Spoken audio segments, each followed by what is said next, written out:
How are we doing, everybody? It's another Skywatch tonight. I wonder how many we're going to have in, what with the football and all that. But if you're just joining us, we're doing a live UFO, a UAP, a Skywatch, coming to you live from Wiltshire here in the UK, right in the heart of crop circle country, and just down the road from Stone Henge. So settle in, buckle up, and look out for more strange and anomalous things in the night sky with us tonight. It's wonderfully clear. The ISS has just gone over. Hopefully it'll come back over in a bit. How you doing, Carl?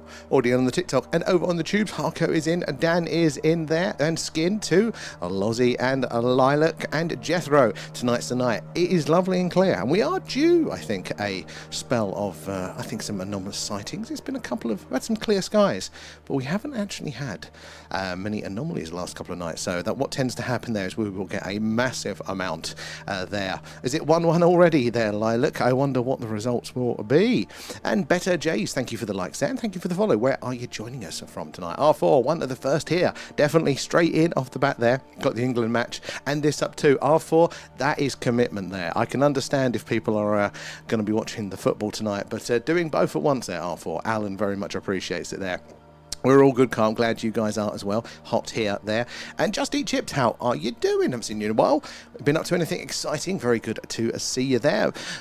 Baseman as well, how are we doing? Good to see you there. So yeah, if you're just joining us, it's our UFO, UAP, a Skywatch night there, coming to you live from Wiltshire, here in the UK, all right, in the heart of crop circle country. So say hello as you're joining. Let us know where you're watching from there. And if you've had an experience with the phenomena, we'd love to hear about that one. As the night rolls in now, so we're waiting for the action to happen on screen there. Astra, good to see you. Where is my remote control? Oh, there was one. There we go. We've got one here. Zoom mode so activated. We're going to see lots of movement, lots of objects like this tonight, especially as that blue goes. That's the last bit of daylight from the sun. So a faint one down there as well. When that goes, the contrast is going to be better. We're going to see more and more moving objects, more stars, more awesome things. So follow those ones along the screen. We need to see them stop dead, shoot off at speed, change their course or trajectory. That tells us for sure that they are something a little bit stranger indeed. There, Helen's in. How are you doing? Rather be watching here. Yeah, it's no contest for me. I wouldn't be watching it anyway. There. Hawaii Island. Island, my God, your first one in from Hawaii ever on here, so congratulations. I really need to get that little world map, you know, because it's so cool that in this day and age we can reach people internationally there like yourselves. What's the UFO lore like in Hawaii there? Is there a cultural openness to it, or is it still, you know, a lot of stigma like we have elsewhere? I love that when you get to hear the, you know, how everything is handled locally. Some places are a lot more open to it, a lot more sightings as well, and others a lot more closed there. And Just Eat Chips there. I've been working lots there, but hope to see a bit more of you. Often say, oh, Just Eat Chip. Never any pressure, but it is good to see you whenever you are available there. Anything exciting? How are you doing in the heat? It's ridiculous here at the moment. It is ridiculously hot. But yeah, so look, there's another one coming up here. We're going to see Zoom lots mode of these, activated. but remember we need to see them stop dead, shoot off at speed, change course or trajectory. That tells us that they are much more anomalous than one of the many, many man-made satellites flying around up there. Now, just because if it doesn't do anything anomalous doesn't mean that it is definitely not something strange. It just means statistically most of the objects are going to be man-made satellites because there's so many of them up there. There's a nice brighter one here. Zoom mode activated. Now, we did actually, there's a chap who comes in sometimes on the YouTube, and he made a very, very good point the other day. Andrew, I think his name is. And so he does a lot of night sky imaging. And what we're doing here with the live video there is we can't let a lot of light in at once, basically. Because, you know, it's a video, so you need to have frame after frame after frame. We can let in a good amount with this camera, but by the nature of doing video there, you can't do very long exposures, which is how you get those really deep, beautiful images of the night sky. It lets in all that faint light to build up over time so you can see more. And he was obviously doing some night sky imaging there, able to let in more light. And following some of these, he could observe some differences that we can't see with the video. And it's something I hadn't considered before, but basically, if you're doing like one of those very long exposure images, it essentially, if you've got a moving light object, it will draw a line across the screen. So it won't just be one dot there, because if you imagine it's over a long period of time, so it'll draw a line if it's traveling in a line. But what he was seeing was basically little zigzags, little wiggles are there. And it appeared to be, so the frame rate that we've got now, basically it's averaging it, so we're seeing a straight line. But those long exposures, he was seeing these wiggles coming across there. You know, maybe these things are corkscrewing, which is very much not like satellites. So maybe there's a little bit more strange going on than we're able to detect. That Carl coming in with the gifts, thank you. Oh, and good strat on the of the interactive grid there. So guys, do put the grid references in as you're spotting stuff, and the mods will highlight some of the grids, and we'll zoom in on the most interesting ones there as well. R4 is so hot today. Thankfully it's cooling down only by a couple of degrees though, but it was absolutely ridiculous. We've got like a week of almost of this weather, and I'm not looking forward to it. I'm going to keep sulking about it. V is in. How are we doing? OGV, good to see you. Has it reached a heady 11 degrees in Scotland? You're struggling with it? We're there, and 5 on screen already there. We've got a good feeling about tonight, and you know it will be. Like, we're probably going to see something amazing tonight because it's the football, and most people are going to be watching that. And then we're going to have to tell all of the regulars tomorrow, actually, about all of those good sightings are there coming in. And seeing the likes, the tapping away coming up on screen there. Thank you guys for those. It is the likes, the shares, the tapping away that helps us reach more and more like-minded people there, like yourselves. The more open-minded, intelligent people we can get in, show them what we're seeing, hear their thoughts, hear their experiences, and the more we can all piece this puzzle together. There, Dodo is in as well. Kate as well. You're not watching the football, Kate? I had you pegged for a football nerd. There, yeah, it's too hot for you. It's too hot. Any bit of sun for you guys, it's too hot there. Right, bouncing back over to the tubes quickly. Indigo, yes, I second that. It is very much too hot there as well. And how are we doing there as well? Still near the natural rock formation, Stone Henge. We ask very much there, Michael. Very much still near the natural rock formation. How are you doing? It's just natural. And Gaza is in. Good to see you there. And Brian. Oh, wait, no, Michael. Do the aliens believe it's coming home? Well, but they think it's natural. It's just natural. Footballs just do that. And Brian there, we're all good here, just a bit hot there. Been watching documentaries about why you don't see wild cows. And the more information inside your head, the more you actually exist. That I've never thought about that one, Brian.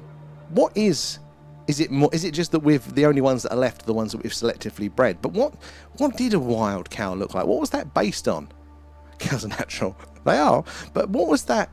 I can imagine we've selectively bred them to be very, very different from what the wild version of that was. Yeah, what is a wild cow looking like? Is it more like a Highland cow? Zoom mode activated. Pigs, you've got boars and stuff like that, haven't you? It's a nice one coming across the screen. But yeah, what does a full-on wild cow look like? I've never thought about that one, Brian. But hey, it's interesting. Why is TikTok not letting me scroll? Is it because it's a piece of crap? Yeah, there we go. How are we doing, X there? When is the done? Because the done coming. The sun has been out too much, X. Helps us put it on and promptly went to sleep there, so I have it on in the background. Annoying you in the background. You turn it off, you'll wake up. And Lethal, how are you doing? Not stopping watching the footy, but we'll be in after. Well, DJ, very welcome in after that. Good to see them. Taking my laptop back outside. Out the front, obviously, though, Kate. You need that caravan. Where are we down there? You need more sun. It's only 32 degrees. A mere 32. It's ridiculous, isn't it, X? It's ridiculous. I feel like one of those rotisserie bloody chickens at the minute. It is crazy. But guys, the sun, the good weather means it's good sky watching for us. So it's a bit of a trade-off. But that blue that we're seeing on the screen right now, that is the last bit of daylight that the sun is still not fully round, and therefore it's giving this blue to the night sky. And as the night moves on, that is going to disappear. It's going to go a lovely black, obviously. And then you're going to see more stars and more coloration of those stars and more objects flying around. We're dipping into the meteor season as well, aren't we? So we should see a few of them, hopefully, soon. But yeah, if you're just joining us, it's the live UFO UAP Skywatch tonight. So do say hello and let us know where you're all watching from. But also make sure you're following us or subscribe, or whatever it is, wherever you are, because we're on pretty much every night. We've got a long run of Skywatches ahead of us. And on those cloudy nights, we do an alien radio signal hunt. It looks like that. And we're listening out on what is called the hydrogen line. That is the channel on the radio dial where scientists theorize that if ET's out there, that's where they'd put the messages, where the wow signal was heard. So we're always looking to get some evidence related to the phenomena every night there. And if the moon's up, I can't be bothered. It looks like that as well. We've seen some strange things up there. V coming in with the hashtags, thank you for those. It does help us reach more and more people there like yourself. And I think I'm moving into a tent and going off grid early in this heat. Oh my god, X, no, I couldn't do a tent in this heat. V coming in with the shares, and always the front there and right near my front door for the garden monster avoidance. That makes sense. One day we'll have to do an investigation on your garden. We'll do a live from your garden there. Might be the last one we ever do. Should we drag Pete along? And we'll let him confront the elemental. There, look at the difference in the brightness between these two there. Keep your eye on it as I zoom back out. There we go, right in the middle of the screen. Keep your eyes on them. It only will take that last minute hesitation, stopping, changing direction that tell us 100% that it is not a satellite.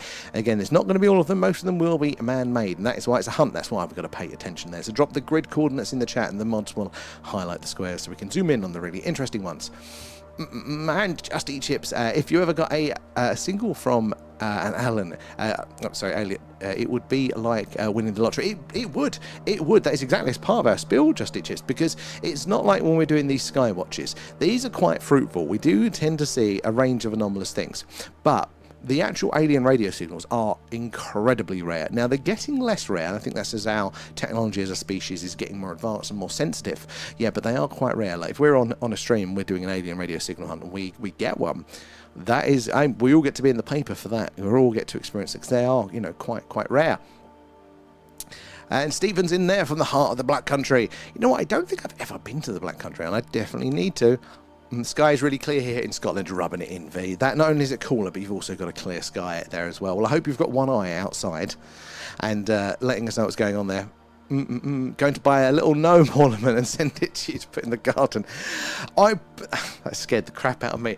I was thinking about this last night, V, right? My thinking that the gnomes were attacking us on our last live on location. And I don't know why, and I'm partly thankful, my brain didn't go to the grey aliens, because that would have also explained the face shape and also the height difference there. Why my brain didn't go there, especially as we're doing a UFO Skywatch, I'm kind of glad it didn't, because I probably would have been even more scared for that brief second until we realised they were cows. Or maybe it's like what you see on TV. Maybe we interpreted them as cows, but really that was just them pretending to be animals. V coming in with gifts as well. If I had the balls, done for you. Stick me in the forest, no problem, but not on your own doorstep. I mean, sometimes these things they are quite scary for some reason. Absolutely not. Yeah, we'll end up staring it up, and then you'd have to live with it.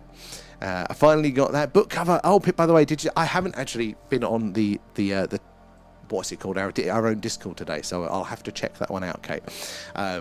Yeah, I was fully slacking. I got deep into work and went, oh my god, look at the time. So I'll have a look. We have beautiful cows in Scotland, and I love the Highland ones. They are absolutely stunning.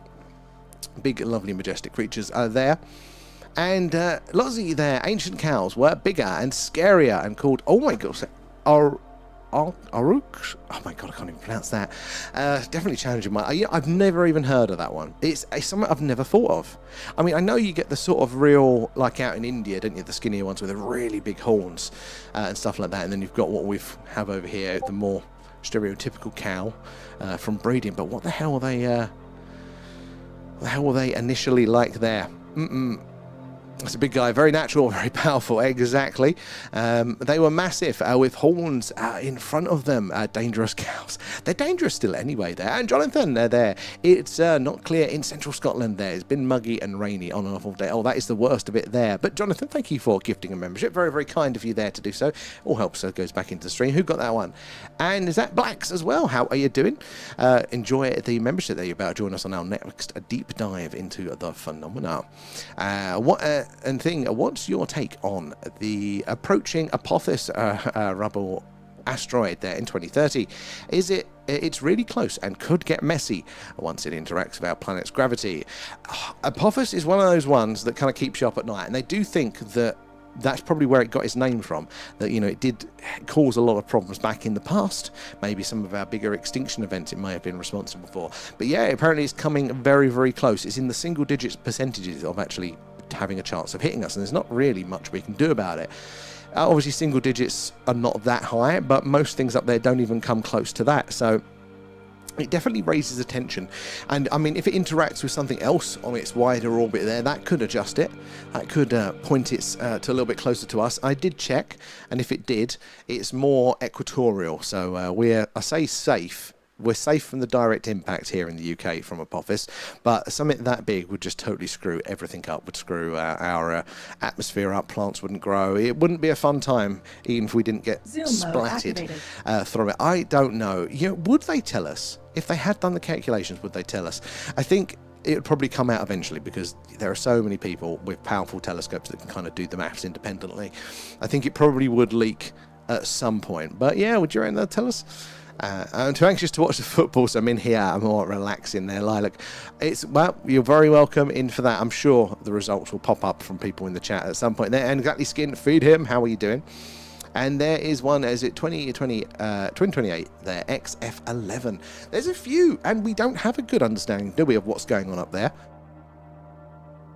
It's getting better, but there are still, how would you word this? There are still a few occasions, even last year, you know, where something goes right in between us and the moon, and we go, shit, that was a close call. Apparently, comets, particularly from behind the sun, you know, we can't see because the sun's in the way. It's quite blinded by it. That's a vulnerability for us. So we're definitely not immune in any which way. We're just in a calmer period of history, which probably makes us forget about that as a problem. It might catch us out a little bit more there. How are we doing, Gandalf? And just like the film Deep Impact, that's one of those ones that as a kid, it unsettled me. Not very many films as a kid that I watched, and a lot of them were probably a little bit older ratings, you know. They didn't upset me much, but Deep Impact was one. And what was the Pierce Brosnan one with the volcano? That one did me in as a kid as well. Living Light, how are you doing there? Greetings. Good to see you, Living Light. How are you doing there? And Paul is in. How are we doing, Sir Paul? Good to see you, sir. Let's have a look.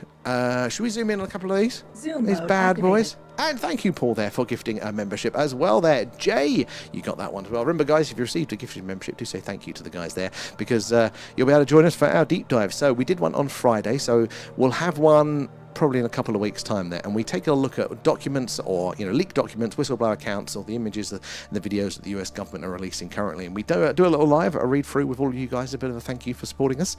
I hear your opinions in real time, so if that's your cup of tea, join us for those ones as well there. If you do want to try it as well, there's a free trial for the Patreon and the membership. It's the same thing. We go live on both at the same time. How is your weekend going, Paul? There as well. And Dan, what would happen if it hit the moon? Very good question. Not as much of a problem, but I'm sure if it was big enough that it could disrupt it, maybe. I did hear something that there is a danger from rubble from the moon, from an impact there, really interfering with our satellites and things, and creating a debris field that would probably wipe out our satellites pretty quickly. So it's not a good thing, depending on its size, but at least it's better than here on Earth, unless it probably knocked it off course. I wonder how much mass an object hitting the moon would need before it could have that sort of effect there. It is frightening. I think that's what got me as a kid. It was just the first time realizing that sometimes there's just big things out there that nobody can do anything about there. Dante's Peak, Jethro, that was it.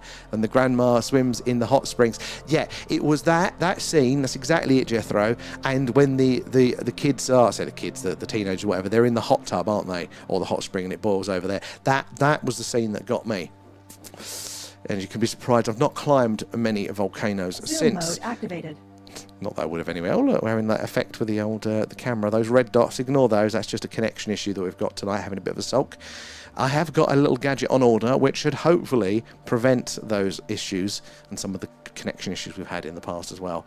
Either that or it'll make it 10 times worse. It's the nature of these things, trial and error. But hopefully, yeah, we can resolve that one. It might even improve the quality generally, because we're doing a very long, it's over 10 metres, I think it's like a 13 metre run on a HDMI, and they're not really designed to go that far, so we're definitely pushing it to its limits, which is probably why we get so many issues. So fingers crossed, there might be a little quality jump in a few days' time when said stuff arrives. And at the minute, I'm trying not to. I've got to be good. I've got to pace myself. But the new pan and tilt, thing that I've had my eye on for ages, so we can move the camera around like a full 360 and do the moon lens with it and everything there, so we can do some more moon watches. At the minute, I found a place that it's less than half price, and I'm like, oh, that's tempting. I probably will give in, but I shouldn't. Dante's Peak, it was a take on Mount St. Helens. Was it really? I know the Mount St. Helens, that I find fascinating there, seeing the images, the before, the after, and the during, because, there were people there, weren't they? They were on the ridge, and seeing the buildings that they've still got there, and some of the vehicles that were caught in the pyroclastic flows and stuff like that. Look, nature is spicy. We often think, don't we, that, we're such, we're superior, we're so dangerous. But honestly, nature farts, and then that's it. It's game over. We are nothing compared to nature. As well, there. She saved the kids, though. I don't remember that much of it now. I blocked it out, I think. It was just, I just remember I remember like still frames from it and the gut-wrenching feeling. Dante's Peak and, what did we say the other one was there? Fuck. My brain is awful. It is Hot Site. Forgive me on that one. Did you guys enjoy the Disclosure Day? Skin. I enjoyed it more than I thought. I'm not a big one for blockbuster movies. That's not my cup of tea normally. But I actually enjoyed it more than I thought. I took it. What about you guys there? Where did we get to? The Hot Tub. Hot Tub Time Machine movie was fun. That literally popped into my head now.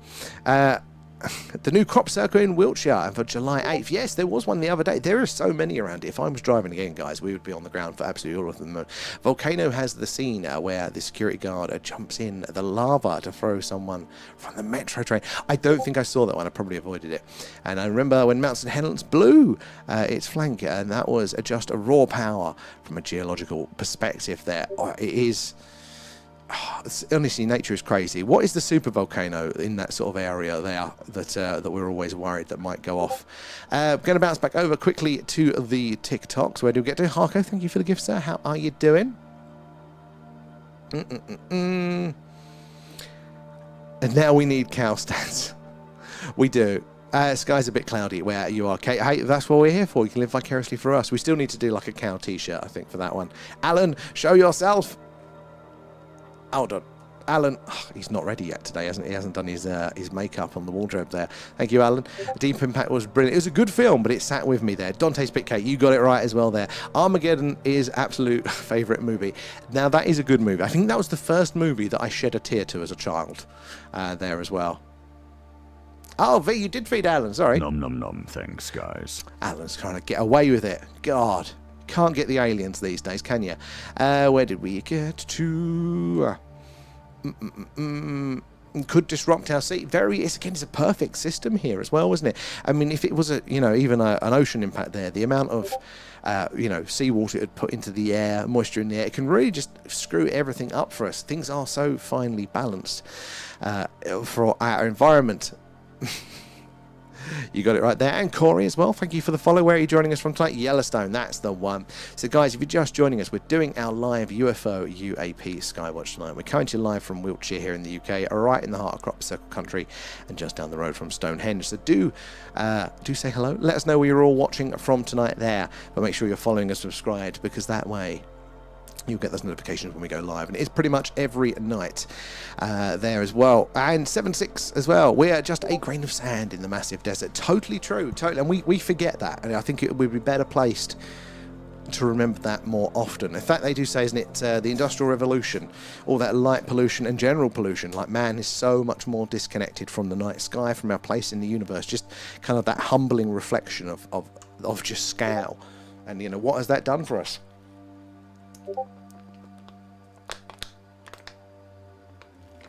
He's telling us the football score from the future on his Discord. Is he really? Well, that's what Alan will do his own thing. Don't bet any money on it though. And you never see the aliens. Exactly. That's a hilarious story I will tell you about as well there. And Len, how are you doing in London? I love it there. How are your skies tonight? I imagine it's, God, what is the temperature in London? Because, the cities are always a lot hotter. M to the C, good to see you there. It remains a 1-1. Thank you there, Harko. And Yogi, I am in a field between Marlborough and Ramsbury there with my dwarf lamps and mini telescope. Oh, good shout there. I want the dwarf 3. That is on my list, of my wish list. That will definitely not happen anytime soon. It's crazy, isn't it? The kit that we can get now in this modern age where you can have these awesome smart scopes and what we can all do as individuals. What's the best thing you've caught there? Doesn't have to be aliens there, Yogi. It can just be the beautiful night sky. What's the best thing you've caught? And V coming in with the hashtags, guys. It's the likes, the shares, the hashtags, all that tapping away. It helps us reach more and more like-minded people there like yourselves. And the more eyes and minds so we get on the old phenomena, the more we can all piece this puzzle together. He's ahead by a good few seconds, is he? I can hear it popping off on the old Discord. In fact, I'm going to mute that one. There we go. It explains a new, happier shouting down the stream.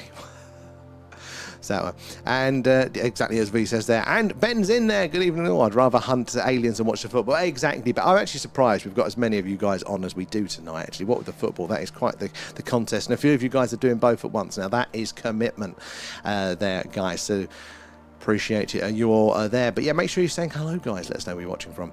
Oh, Andromeda Galaxy there in Baltimore, one the sky. The pics I got on my page was so vivid. Oh, I will totally forget to click on them, Yogi, but I would love to see them there. So Andromeda's cool because we can catch it on stream quite a lot of the time, and to us with this camera, it looks like a smudged patch of sky.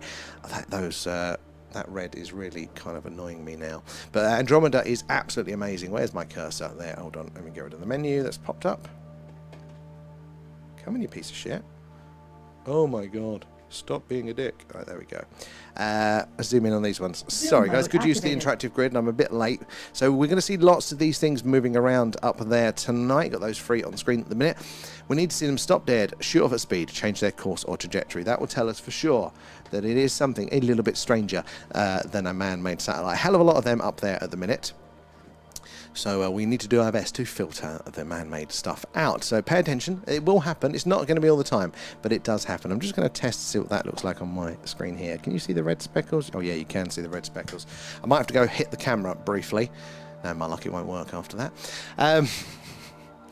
Where did we get to in the chat? Yeah, but Andromeda is always cool to see. You know, all these other stars that we're seeing, you know, stars like our sun. I mean, different ranges of sizes, temperatures, brightness, and all of that sort of stuff. But, you know, essentially big fusion reactions in the sky with planets in orbit around them. But Andromeda, although it looks quite star-like to us on this stream, it is a whole other galaxy with billions of stars within it there. And Kate and Carl coming in with the gifts they're feeding Alan. Nom nom nom, thanks guys. Thank you for those, guys. It all goes back into the stream. Where do we get to? Yogi, thank you for the follow. Good to have you in. M51, the Whirlpool is Epic 2. Two galaxies merging. Apparently, aren't we merging with Andromeda as well? Kate coming in there feeding Alan. Nom nom nom, thanks guys. Where are we? It's Alan's birthday in August, or is it early September? I'll have to double check. And Drewski is in. Good to see you there. No worries, Drewski, no worries. It's good to see you, though. Has it been good work or bad work?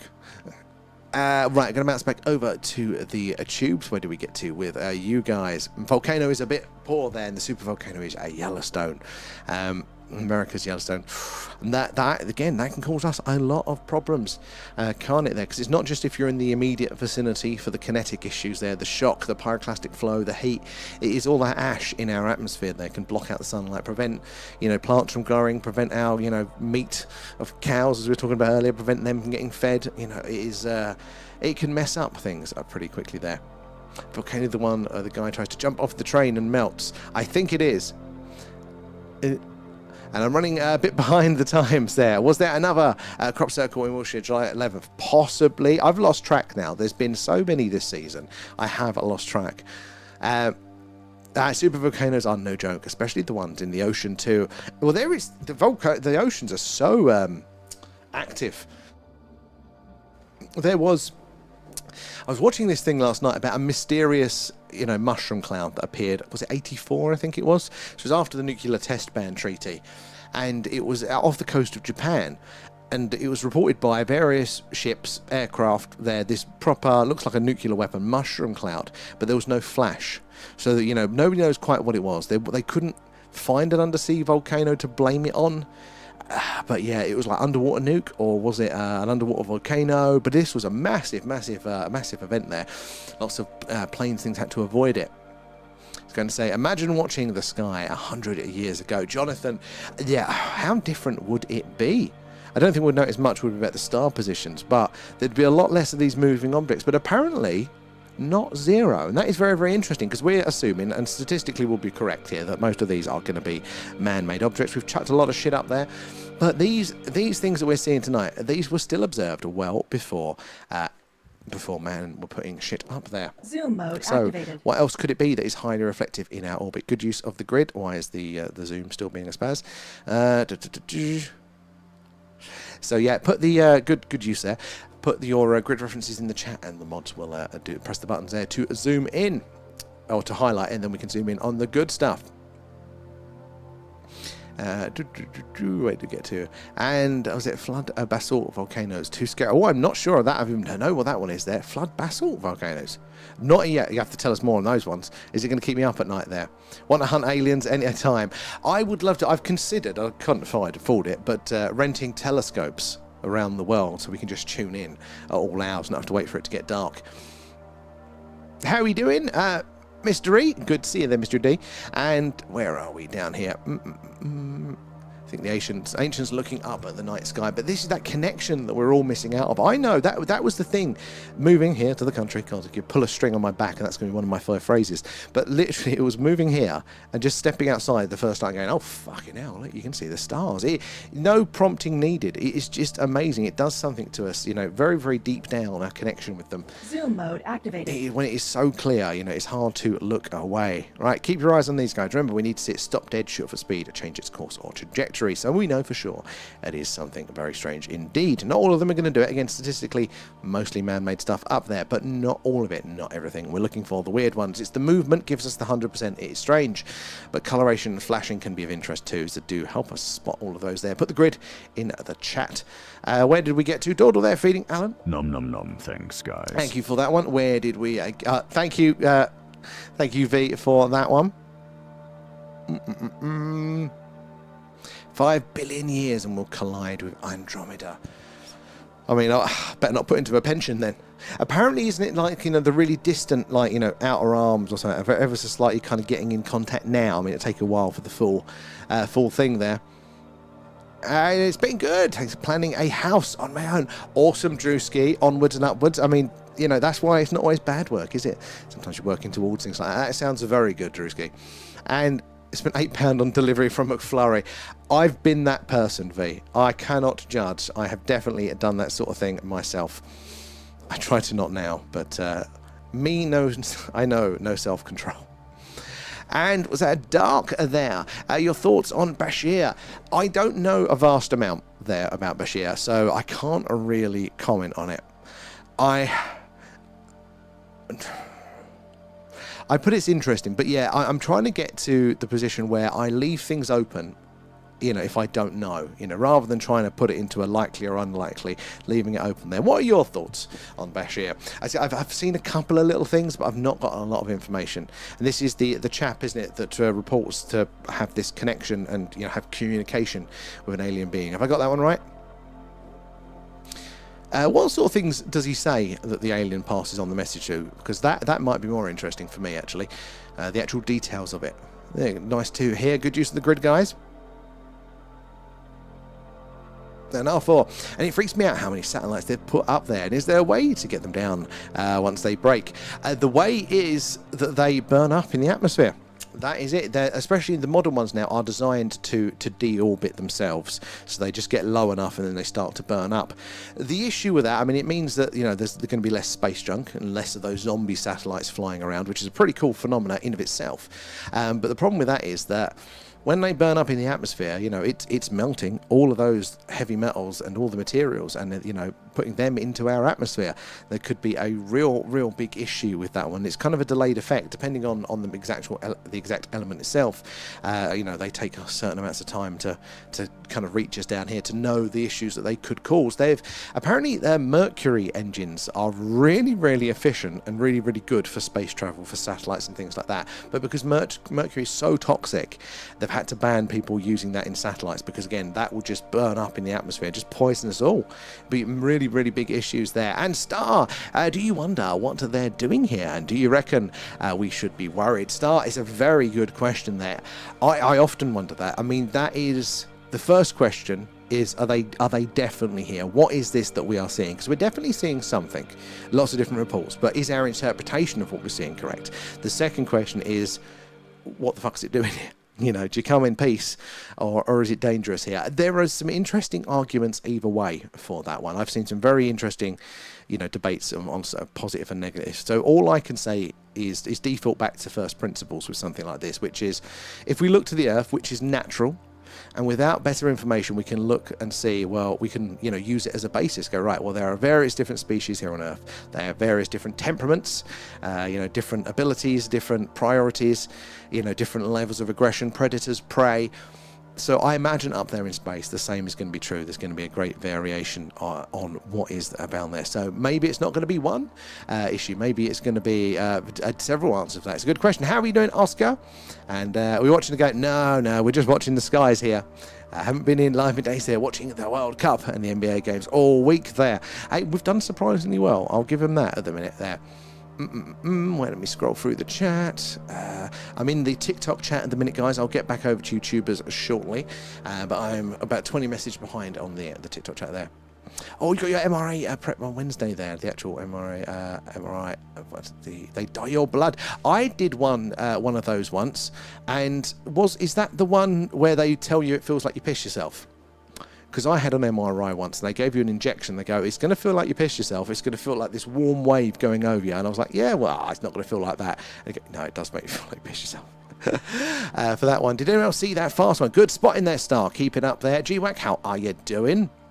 The alien apparently talks through him. That's along the lines. Yeah, and I'm still torn, but disclosure is a starting point, hopefully. Exactly. And I think it's so easy for us, isn't it? And because, it's easy for me because I'm sitting in a green room. There's no real, cost to me getting something wrong. So I can easily just go, I do or I don't believe. But I think there's going to be a lot of... We've got to get used to going, right, we haven't got a lot of information. Let's keep it open until we get a little either which way with it. Oh, there's some nice bright ones coming in here. A lot of variation. Remember, we really need to sit stop dead short of a speed, change its course or trajectory to know for sure that it is something anomalous. But keep your eyes on it. It only takes that last minute hesitation as it leaves there for us to prove it either which way. But yeah, I think disclosure, even if we don't get full disclosure as we're expecting, we are still changing the needle there. That's a bug flying across the screen. The way that it's been spoken about more seriously now, it all helps us get closer to it. We're steps towards the goal. And then Swifty, how are you doing? Thank you for the follow. Guys, if you're new here, do say hello. Might take me a few minutes to get through the chat to talk to you guys. But do say hello. Let us know where you're watching from there. And ask away any questions. There's no silly questions here at all. We want to hear from you all. And that's a good, less space junk, but yeah, I can imagine that really wouldn't be good for the atmosphere. Yeah, these are one of those things that it's going to take us a while to really probably learn our lessons with that. TikTok as well, coming in with gifts. Thank you for those guys. The gifts, the gifts, the patrons, the members, all that jazz goes back into the stream. Good use of the grid as well. Billie Jean's in. How are you there? And is it Summit? Faith, how are you doing there? Did you see the ISS? I literally, just before I came on stream, before I came upstairs, it went over. Last night we saw it twice go over, which was pretty cool. It's always good to see the ISS, isn't it there? Mercury makes things levitate there. Is it red mercury? Was this rumoured magical substance? During the Cold War, the Russians have developed red mercury with all these powers and stuff. I find all that stuff amazingly fascinating. But yeah, even mercury, just standard mercury, is a very interesting material. First version of waves of Starlink are deorbiting this very minute. Oh, I wonder what that actually looks like to us. Oh, is the brightness of them burning up, the same as the brightness of the reflected light, or would we not see it? I wonder what that looks like to see a burning up satellite. But yeah, Starlinks are practically bloody disposable. There's a lot of material up there in the atmosphere. I'm pro Starlink. I'm not anti-Musk or anything by any means there. But there are certain things like, do we know what damage we're doing there? And as V says there, thank you for the likes and the shares, guys. We really appreciate that. It helps us reach all of you. That's how the algorithm knows to suggest us to you that people might be interested. And it's how we get people coming in, sharing their experiences. And that is the one thing in doing this has changed my understanding of the phenomena the most, is hearing all of your individual accounts with the phenomena there. Changed my understanding massively there. And we're going to watch the USC until I've seen 4 a.m. No time to sleep, not with that on. And by Christmas or the first wave, we'll be down. Really, that's quite quick. They've not been up there long at all, really, for the first wave. I've seen a thing where they had a thing full of mercury and a metal anvil floated in it. Well, I know that the Indian stuff, all the Vimanas, that was mercury related apparently. And the Dygokkel, the Bell, the Germans' World War II mysterious time travel-y UFO thing, that was rumoured to be, spinning mercury, rotating mercury, something like that. Look how green this fucker is. And it's always, when I zoom in, it changes colour. There you go, it's changed again. But this one was ridiculously green a second ago. Will it go green again? No. Keep an eye on that little one there, because it just keeps going green. Got some movement there, some movement there. I need to go outside and tweak the camera. We're getting all those interference thing. It's going to feel like I pee myself, and then I get comfortable and actually will. Won't be able to tell. Honestly, Oscar, that's exactly what went through my mind, but you'll be fine. It doesn't hurt. It's just a bit loud. You'll be good. I watched, was it Hail Mary last night there? It was brilliant, V. I knew it would be up your street. It was a good film. And the PET scans are worse. They inject the radiation into you. I don't think, no, I've not had a PET scan. I'm sure we'll at some point for that. I also fell asleep during each time there. And Witters, how are you doing? Good to see you there. Not been on a while, but you're back. It's always good to see you there, but you never have to feel bad about not being here. But how have you been? Good to see you there. Vega. Vega is there. That is our big, beautiful Vega. Good sticker usage there, Zoom V. mode activated. Big, bright, beautiful Vega. 26 light years from us here on Earth there. Burning much hotter, much brighter than our star, the sun. So it won't be as round as long. But it is cool to see. And a Wanderer, thank you for the gifts as well. So it all goes back into the stream. Currently, guys, we're saving up to take the show on the road. We do the occasional on location live, normally from local hill forts, Iron Age hill forts, where there's been a long history of sightings, but we actually want to do a UK UFO hotspot tour, starting off with a Rendlesham Forest. We're saving up to do that one there. So if you want to help us along with that one, we've got, if it loads, we've got merch for that. Link in bio for it if you want it there. I've got the Skywatcher one on there. We go. I've got that one on right now.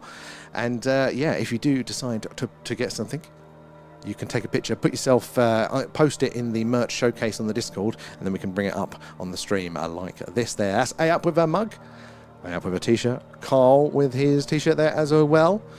And Kate's lost hers, so we can't get a picture of Kate. And Dark there, 20 years are too late there. We've been talking disclosure for donkey's years. We really have. I mean, over the years, there's been various times we felt we have been so close to it. And to be honest, we're probably not going to push it fully over the line this time.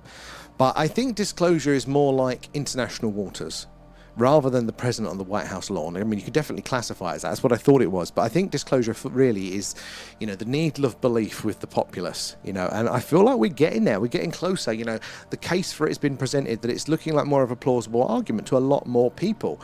And I feel that it's not a marked line. It's kind of this rough area. And the fact that, you know, it's being spoken about seriously, I mean, we're pushing towards it. But, yeah, will it be the full-on thing that we're all expecting? Good spot in there. X Witters as well, coming in with the shares. Guys, it is the likes of shares tapping away. All that jazz helps us reach more and more like-minded people like yourselves there. Peter and McFlurry, that sounds good to me. And tap chat, thank you there, Drewski. And it said that Van Marmer's used some sort of mercury propulsion. Yeah, it's something to do with spinning mercury or something. It's rotating mercury one mercury thing one way, one the other. I don't know.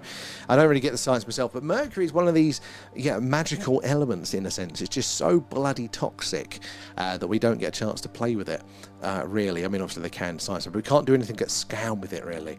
So if you had a swear box, you could probably self-fund your own on the road trip. I couldn't financially with the swear box. It just doesn't work for me. I've got no other words. It's not big, it's not clever, but I didn't learn anything else. And I need to come to Scotland. Scotland is on the list. I think there's 2 or 3 locations, so it looks like we'd be doing a long weekend or something up there. Yeah, we'll come see Gladys. And the great come into is it Llandudno? It's wonder. We've got a couple of places in Wales. I haven't hard selected, but there's a couple we've got on our list at the minute. So again, there'll be another place, kind of like Scotland. Whilst we're over there, we'll probably do a couple in a row or something like that. But we've got to work out the bugs by doing get the first one out of the way. I said there's a few technical hitches for us. Like we need to make sure we can get a decent connection anywhere. So we've got to get Starlink for that and little bits like that really. And then kind of just do it, practice, and then it'll just be easy for us to kind of book in more and more and more. V, you're getting merch like, thank you, V, but never any pressure. But we want to see the pictures, and when you're off jet setting around the world, I expect to see pictures in that as well. And you have to have a sneak peek of Alan with my stolen t-shirt. I wonder what he was nesting in earlier there. Okay, yeah. And is it Dracus? Thank you for the follow there, and Bree as well. Good to have you on board, have part of the crew. Where are you joining us from tonight? If you're new here, guys, do say hello. Let us know who you're watching from. and yeah, ask away any questions you might have. It's going to take me a few minutes to get across. I'm almost at the bottom of the TikTok messages, and then I'll bounce back over to YouTubers. Again, actually, TikTokers, make sure you've checked us out on the tubes, because it looks like this. The camera is round the right way, and there is less of my face, more of the night sky, and also some other contextual analysis. And just like last night, sometimes there's a technical issue with TikTok, and we'll only be on the one. So it's at the Thing UFO. Find us over there. And this might be the clearest Skywatch I've seen so far. It is coming on. I might actually crank up the brightness on the camera a little bit more, because I think we might be able to push this. Can you imagine one day if I could get the newer version of the camera, I could actually change the settings from up here, and we could make sure we get the opt. I wouldn't have to keep running up and down stairs for it there. Come see Gladys, she's awesome. How does she feel about the English though? Will she tolerate us? And if I had a swear box there, I would need to get a tap off it for the repo. Yeah, I need a new mortgage, I think, for a swear box. The tubes hates you. But what did you do, V? What did you do? To be fair, you've said that since day one, that he won't let you comment or anything on that, so we'll forgive you. But you must have offended. Who's behind YouTube now? It's Google, isn't it? I've just thought my middle daughter was mithering for the T-shirt. See, you know they're sought after. They're sought after there, Kate. You'll find it in 3 years' time in the wardrobe.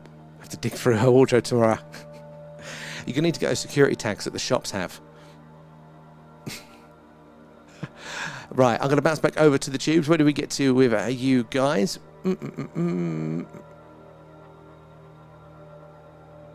Where are we? We get to the volcanoes.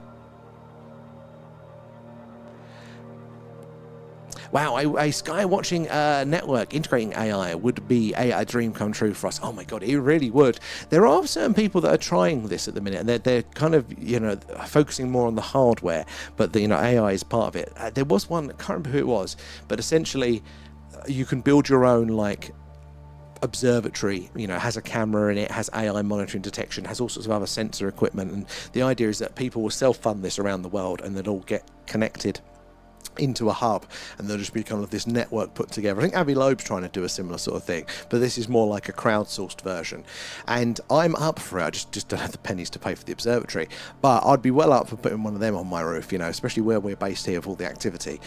So I don't think we're far from it now. I think, you know, we're getting to the point where technology, you know, it's being democratized and it's in the hands of us as individuals more and more. So we're not far away, and that's what's going to push this stuff over the line. Like, we've all good spot in there. Harco slow moving 8-4. Down there, a bit far behind. Fucking cursor, there it is. And up there as well. Keep spotting the good ones, guys, and we'll zoom in on the interesting ones. But yeah, we're not far, are we, throwing? Because it is that technological barrier that is in the way of getting confirmation of more of these events. And it was the same for the Earth lights, you know, for what do they call them there? The old ball lightning and stuff like that. Now we have all the satellites around here. We can see it, you know, real-time coverage of everywhere, basically. So yeah, it's a technological gap before we can confirm this, which is exactly why we have got oh, there's a nice one there.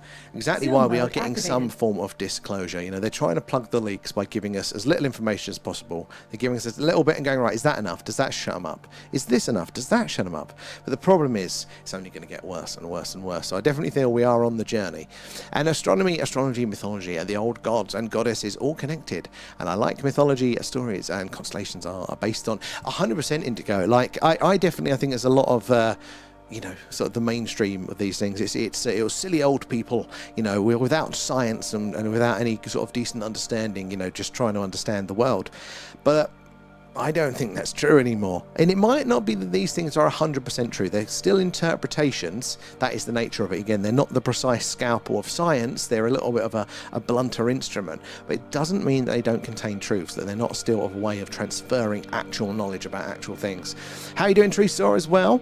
And Lou, C2, good. Keep up the good spot in there. Again, the mods will highlight the interactive grid for though. It's aliens. It's always aliens. And 24-hour monitoring would be so good there. To follow the darkness across the sky. I can't wait for the future. And it feels like it's hopefully going to be our future there. Good to see you there, Teresa. All right, let's zoom in on... Where's my cursor tonight? It's all over the damn shop. Remember, guys, we're going to see a lot of these tonight. We need to see it stop dead, sure for speed, change its course or trajectory. That will mean that it is something a little bit more anomalous than a man-made object flying around up there. Just saw a flash down here. Might have been the red dots. I'm going to have to go tackle that one, I think. Let me see if I can catch up here on the... Yeah, there we go. It's gone. Do we miss it there, Harko? And Mickey, what's your view on all of these crop circles that you've been seeing? So I haven't this year, but last year we did. So we are right in the heart of crop circle country here. I don't know. I definitely think there's a human component to it, but I wouldn't say all of it. But beyond that, I still don't know why aliens would leave us messages necessarily in crops, mostly in the southwest of England. Maybe. People talk about ley lines as well, but I haven't really gone enough into detail to feel that. What's the what they talk about, sound waves, that create patterns and shapes. And maybe there's something like that involved here. There's a mystery to it there. There's a mystery. Apparently, this town as well, so this is Warminster in Wiltshire. The reason we do the Skywatch from here is it had its own UFO flap in the 60s and 70s. It was incredibly busy here for all of the strange things. But part of the reason, why was it here? What was the reason for the activity? Well, one, they think it's, the convergence of like 12 ley lines, at this town, which is I think it's unique. So maybe there is something to it. I don't really know. I do need to do some more investigation there. And Jimmy there, I really think there's ships and not sats. So most of these are going to be man-made satellites. There's a hell of a lot of the man-made ones up there. About 15,000 at the minute, 10,000 Starlink alone. So most of what we're going to see are statistically man-made satellites, objects flying around up there. But if you pay attention, as what happens is you will get to see the ones that act a little bit strangely. So obviously satellites are falling to Earth in a big circle. They can't really deviate from their path, or any slight adjustments, alterations to their altitude or their course are done over the period of orbits there. We don't see that change drastically on screen. So if we are watching, you're following along, you will see every now and again, one might do something strange. Stop dead, move off at speed, change its course or trajectory. That will tell us that it can't be a man-made satellite. It is quite rare, but it does happen. So that's what we're doing. We're hunting for those anomalous ones out there. And V, did you and Leanne decide on a place for the engagement present? I go, yeah, it's there. It's downstairs. Well, she won the battle. It's all out. It's below our TV on our stand. It's still there, V. And thank you very much for it. Yeah, it's so she won. I didn't get to put it in here. And since I moved near an airport, I've seen some weird stuff there, Jimmy. There is some strange things, and airports, funnily enough, I mean, look, there's going to be the obvious thing. Well, airports, air traffic, maybe it's variations on planes that we're not familiar with, so that's going to be part probably of any sightings around those. But there's another reason of why they would be of interest to anything extraterrestrial, visitors from outside, because airport radar is some of the loudest signals that we send out there into space. Our television, our radio, our communication is actually quite weak. It doesn't really travel that far, and as it goes, it gets fainter and fainter. Very difficult to detect that. But radar is high powered, particularly airport radar. So you can imagine right now, we get a big radio signal, oh, what the hell's that? And we're going to follow it to its source point there. We send a crew to go investigate if we had the ships all the way across the galaxy to have a look. And you follow it back, boom, you probably find it's an alien airport there. There's some of those powerful signals. So maybe that is what is attracting the phenomena to it as well. And I think the plasmoids do the crop circles. So V, that could be a good angle to it as well. Maybe that's that. You know what? That is an interesting one there, because the plasmoids being all this potentially independent sentient life form here on Earth, plasma caught in a magnetic field, it does display very interesting, looks like consciousness behavior, and they're looking into that a lot now. It could be a good candidate for it. Maybe that's their way of communicating. Naomi, how are you doing there? B4, a bit late, but keep it up. I'm so far behind, but the mods will highlight the grid and we can zoom in on the good stuff. That's a nice bright one there. Shall we zoom in on this bad boy? And remember, we need to see it stop dead, short for speed, change its course or trajectory to tell us for sure that it is something. Oh, cool, right across Vega there. That it is something a little bit stranger. What is in A3? A3 is that red one there? No, that is A3 there. So that one's a dead pixel, that one's a dead pixel, that one's a dead pixel. There might be one around here as well. The camera does not like the heat there. And Mickey, did anyone see the object zoom by then? Keep up the good spot in there. Loving stickers, V. And is it Cheeky there? I've seen some satellites that stop and then move in a different direction. So, Cheeky, Bang on. That is the holy grail for us. That is the big thing that we are hoping to see every night we get the camera out, because satellites can't do that. If you're confident that it is at satellite altitude, which, say for us when we're doing it now, because we're zoomed in, anything close to us, drones, planes, we can see the shape of those, so they can really easily filter that out. These are very, very high up. So when you're up there in the atmosphere, you don't move around like a plane or a helicopter. You're working with the motion, with the falling to earth in the big circle. So you can't, in the same way that if I jumped off my roof, I can't just 90 degrees to the right, to the left, or stop. It takes a lot of energy to do that. I'd have to have a jetpack, wouldn't I? But we don't have the technology for that. Satellites especially don't. So if you're seeing that movement, highly, highly anomalous there. There isn't it goes to the UFO, like 100% UFO. What it is it ET waving as he goes by? Is it some freak weather phenomena that we've not had reported before? I don't know. But it is very, very anomalous there. Whereabouts do you see those ones, Cheeky? As well, V coming in with the shares and the hashtags. Thank you there, guys. It is the likes, the shares, the tapping away, all of that jazz. Helps us reach more and more like-minded people like yourselves. The more eyes and minds on the old phenomena, the more we can all piece this puzzle together there. A jetpack or a wingsuit. One day, Kate, I will live my wingsuit ambitions. Right, I'm going to bounce back over to the tubes. There's a few of you guys in, and now... Wait, did we get to Andrew there? Well, I was talking about your pictures earlier. Where I live in Florida, there's a place nearby where I watched the sky 3,500 years ago. It's a sacred place where they come to bury their dead for hundreds of miles away there. And I see UFOs every night. There could be like the connection to these. There does seem to be a connection to ancient sites, and they were definitely having similar experiences, weren't they? Back in their day, it seems to be reported there. Yeah, so we were talking about Andrew's pictures earlier that he kindly sent over to us. And what Andrew's able to see, because he's doing those long exposure images, is, so to us, these are looking like straight lines. And again, a lot of them are going to be. There's a lot of man-made satellites up there. But Andrew highlighted an interesting point that, again, the limitation of doing this through video and the way it lets in a limited amount of light is that we can't necessarily see some micro movements of those. It's going to appear like a straight line, whereas on a long exposure image, you can see a little bit more, and Andrew has appeared to have some that look to be corkscrewing on there as well, which again we wouldn't see from here. So there could be more. Sorry, guys. Sorry, tubers. It's having a sulk. Not tubers, TikTokers. Having a bit of a sulk for some reason. What's going on there? Is it our internet that's having a sulk now? Oh, we had this last night. Let me just check it out there. But anyway, they were very, very interesting images there, and it says proved the point that... why is my computer not working? Hi. There we go. Just trying to see if that's hogging the network.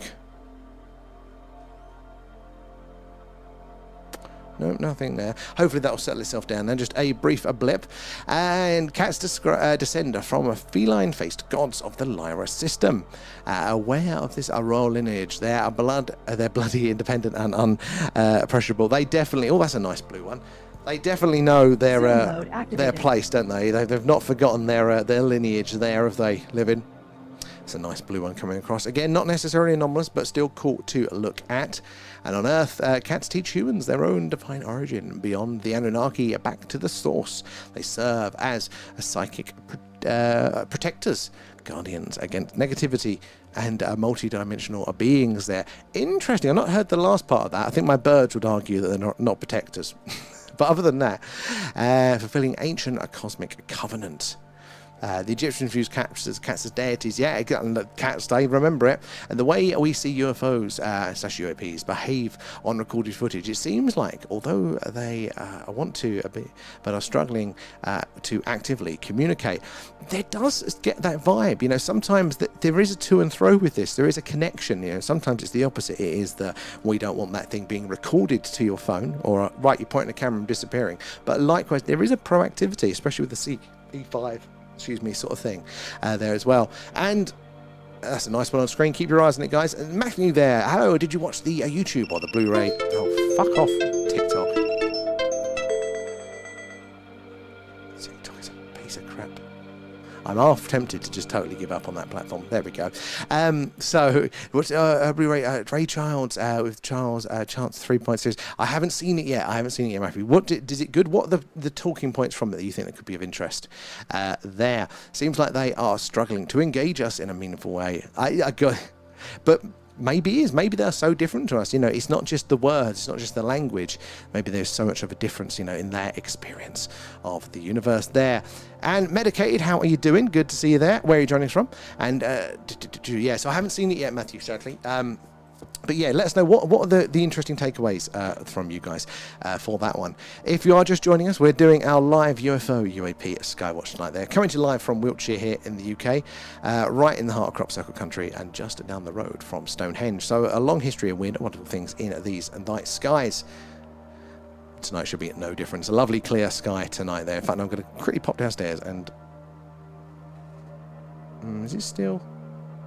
Well, it seems to have sorted itself out a bit now. Okay, that red speckling's gone.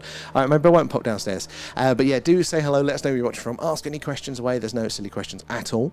And also, if you hadn't experienced the phenomenon, I'd love to hear it there. And it's glitching out on the TikToks there, but hopefully it's sorted.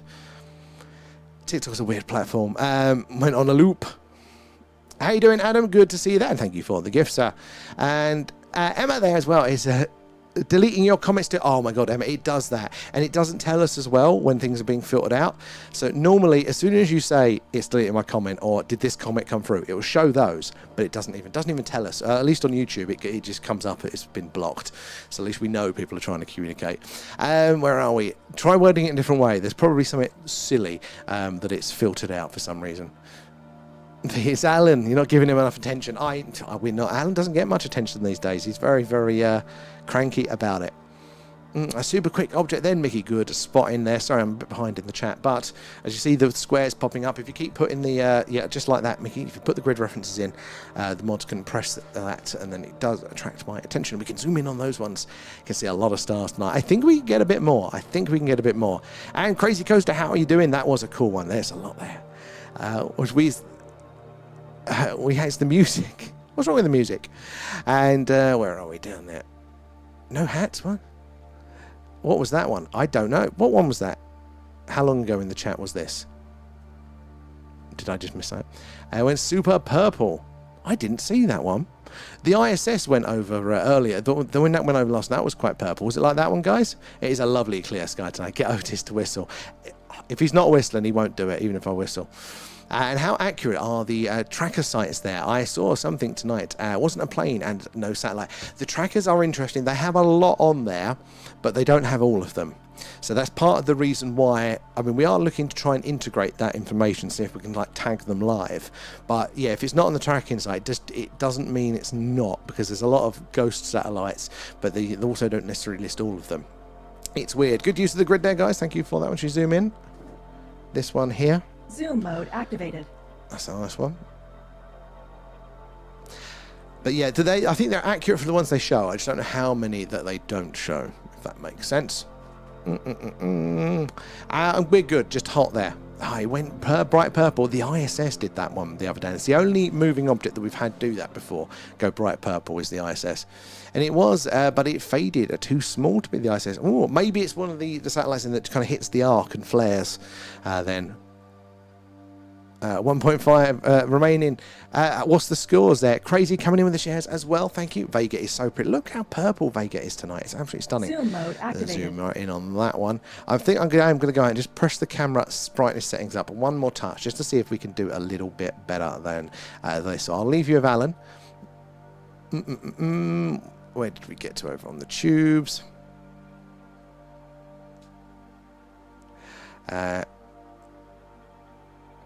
Where are we? And there, Medicaid Derbyshire, welcome aboard. How are your skies tonight there? Oh, aliens come down, and Charles Dance is addressed like the devil. No, I haven't seen that one. I'll have to add it to my list there. Emilio, good to see you in as well. And has anyone else noticed in 2025 the UFO narrative changed from ET to dimensional? Very much so. It has been mentioned before, but it definitely got a lot more into the mainstream with that. I think it's possibly part of that consciousness connection, and I do think there could be a lot to that one. And Jeffrey, the aliens are a gigantic drone manufacturing ship hidden in the Pacific Ocean to survey us before the invasion, probably after an asteroid impact or a pandemic. So, Jeffrey, I've heard about this, and I was quite skeptical initially, but we read that for one of our deep dives, the whistleblower that was reading that, and the more we read it, the more it made sense. I think they were talking about more in this sort of protection angle rather than a like sort of a pre-invasion assessment there, but it still could be a possibility. I mean, what better way of getting rid of somebody is rather than a direct battle is let them do it themselves or something along those lines there. And B3, it did enlarge and was purple and then it faded and got right. Good spotting indigo, so you spotted that one as well. Alan's there. Pressing all the buttons. Right, I'm going to quickly bounce. In fact, I'll leave you with Alan. Alan, right, can you take over? And I'm just going to go turn the brightness up on the stream, on the camera. Let's see if we can get a little bit more of those objects popping through there. So, Alan? Yeah, Alan's in his spaceship. Right, you're taking over, mate. No swearing. That's my job. It's me, Alan, the real star of the show. Follow us now, or I'm sending the mothership.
Alan, put that away. Put some trousers on.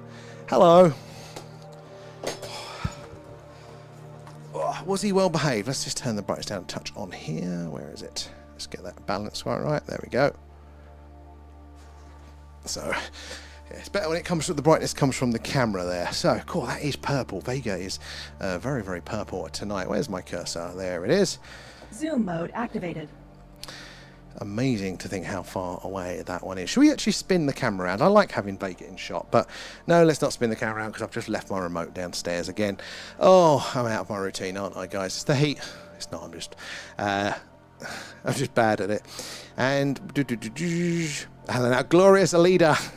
He ain't that glorious there. Need an Alan in my life. He's so cute. Everybody says this and they get one. And they're just a nightmare. It's the invasion. That is his plan. He's getting himself into your hearts and then you bring him into your home. That's how the invasion happens. There are so many stars tonight. It is fantastically clear. So hopefully we're going to see some more and more awesome things. He is a menace. Yeah. He doesn't wear trousers. Alan was swearing. In his mind, he's got his consciousness connection to all of you guys there, and he knows exactly what you're thinking, what you're getting up to there. Alan was flipping gang signs. We went away. That's very Alan. They're loving it. M to the C. How are you doing? Right, back over to the tubes. Where do we get to, you guys? What's the red one in D1 there, D3? So D1, it is it that one in D1, I think? Yeah, so yeah, that one is a dead pixel, that one's a dead pixel, that one is, and that one is there as well. Yes, it's something to do with the heat, the sensor overheating. Good spotting there with the interactive grid, guys. Appreciate those ones. Oh yeah, going through the screen there. We'll start to do some more zooming in a minute there. Like the optimistic approach we took. I don't know. I don't know how I feel overall. I think, well, generally with the alien stuff, I think there's going to be good and there's going to be bad. And I'm sure we're going to get a little bit of all that's coming to visit. If there's one, there's going to be others. And if someone's got the technology, others are going to have it as well. So there might be more of one than there is the other. But I think good and bad could be definitely true. It's what it's like here on Earth, so why would the galaxy be any different there? And Dr. Huru, how are you doing there? Good to have you in. Guys, if you're new here, do say hello. Let us know where you're all watching from tonight there. Ask away any questions you may have, but more importantly, make sure you're following and subscribed. We've got a long week of clear nights ahead of us, so we're going to be on pretty much every night there doing our UFO, UAP, Skywatch, right from the heart of Crop Circle Country. and just down the road from Stone Henge. So lots of weird things in these skies. On cloudy nights, though, we do an alien radio signal hunt there, kind of like the film Contact. There, we're listening out on the hydrogen line, hoping to hear ET say hello, where the wow signal was heard, and if the moon's up, I'm not going to be bothered. We do a moon stream. It looks like that, and we see some strange things up there as well. So yeah, hopefully you'll get those notifications when we're live, and you can join us hunting for the strange and anomalous there. Oh, is it? Oh, it's still 1-1 there, Lilac. Oh, not looking good then. Alan, the mothership is actually what we want there. Yeah, you think of that though, but imagine it's full of Allens there, and Baker looks great. It really does. And how you doing, Liberty? You got some good footage the other day, didn't you? The Air Force Ones coming in there. How have you been? And yeah, no matter the timelines, we do reach the same place in 500 years. It is a marker in our evolution. Oh yeah, you were saying there was a good and a bad way that it can happen there. Mr. Blobby is Alan. I mean, he's got that energy. Just goes around saying Alan, Alan, Alan. That's all he says. Where do we get to over on the TikToks? Where do we get to, guys? There, Harko and Janie, thank you for the gifts, guys. Appreciate that. All goes back into the stream, helping us improve what we're doing. Good spot in there, Harko, as well. We've got any more messages? Hi, how you doing, Janie? And is the football over now there? I have my earphones in. Is it in going to overtime, I think? I love Mr. Blobby. He was. I went to Bobbyland. Bobbyland? That's a totally different one. Blobbyland as a child. That was the weirdest theme park ever to exist.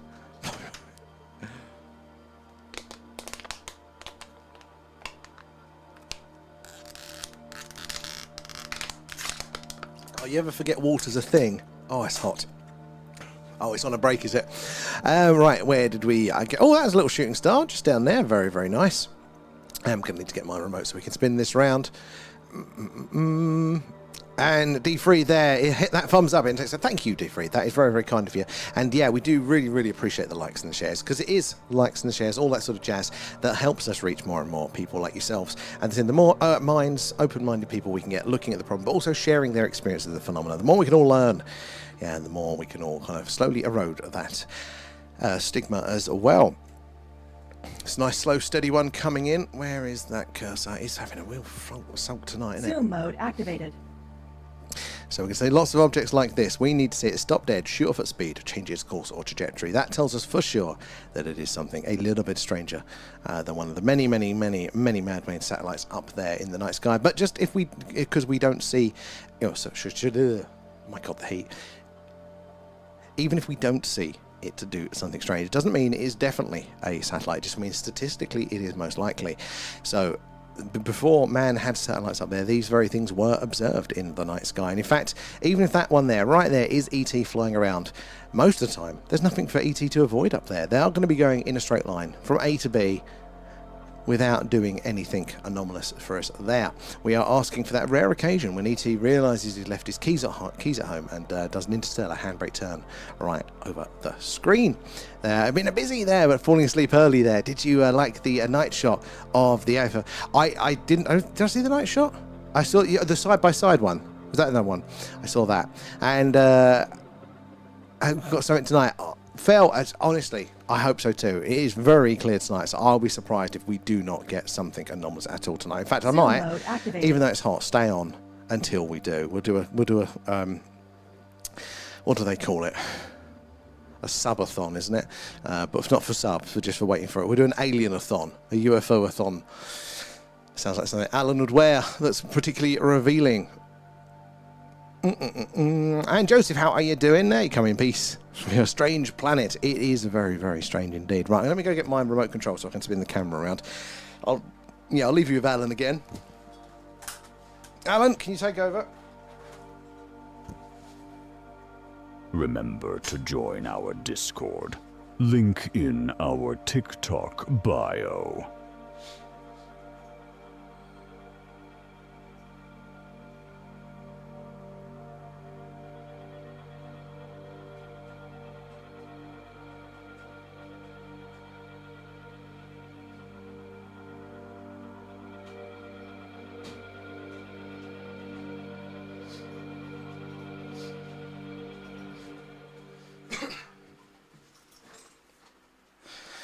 Don't tell me he was well behaved. Oh, that's a great green one just going off the bottom of the screen there. That's that B4, that was. I mean, it's still pretty active, this part of the sky, but I'm going to spin the camera out. You never know what you're missing until you check. Hold your hats.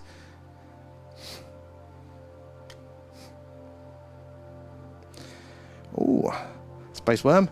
That's a nice bright one down there, isn't it? Let's zoom in. Zoom mode activated. So, stopping dead, shooting off at speed, changing its course changing its course or trajectory. That will tell us for sure that it is something a little bit stranger. Flashing coloration are of interest, but they're not a slam dunk necessarily. Look how green that one is. Okay, as soon as you zoom in on it, it stops being green. See what we can spot. Oh, we got a goal. Oh, are we winning then? That was a rare thing there. And it's pitch black. I'm going to have to rewatch that one because I don't remember it being pitch black. This is when Liberty finds out I'm watching somebody else's channel. it was, I'm trying to think of what it could be. Civilian aviation channel. I've got I've been hitting the likes on the wrong one. Be knowing my luck. Where are we there? Yeah, I hope we get some. Honestly, tonight is wonderfully clear. It's not been this clear, I think, all year. So, no goals allowed. No goals in the house.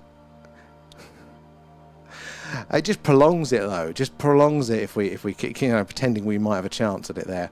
And I think something has happened in the football match there. I can hear shouting over in the community centre across the road there. There's normally a giveaway in it there. Yeah, I'm not sure if this patch of sky is busier, but it's interesting. I wonder if we can get Andromeda in shot tonight. I'll spin the camera around later if we can catch that. Should we zoom in on this one? Zoom mode activated. We need to see it do something strange. Come on. I wonder what patch of the sky we were seeing the stationary flashing in. Oh, that's another shooting star there. Hey, we've got a few tonight, haven't we? In a while. Not quite as beautiful and striking as some of the others, but maybe we'll get lucky. I mean, sometimes they perfectly hit the frame of the camera, and just you see the whole tail and the nucleus just glow. It's amazing. Yeah. Oh, that's a space worm coming down there. It's probably some bats or some geese flying over. Yeah, maybe we'll spin around to Andromeda at some point there. You saw the shooting star, Make-A-Wish. It's about time. It's a shooting star season. Yeah, it's been a bit slim for shooting stars lately as well there. Haven't seen the space worms in a while either yet. Been making Alan wash his hands. Guys, if you're joining us, we are doing a live UFO UAP Skywatch tonight, coming to you live from Wiltshire here in the UK, right in the heart of Crop Circle country and just down the road from Stone Henge. So lots of weird and wonderful things in these skies over the years.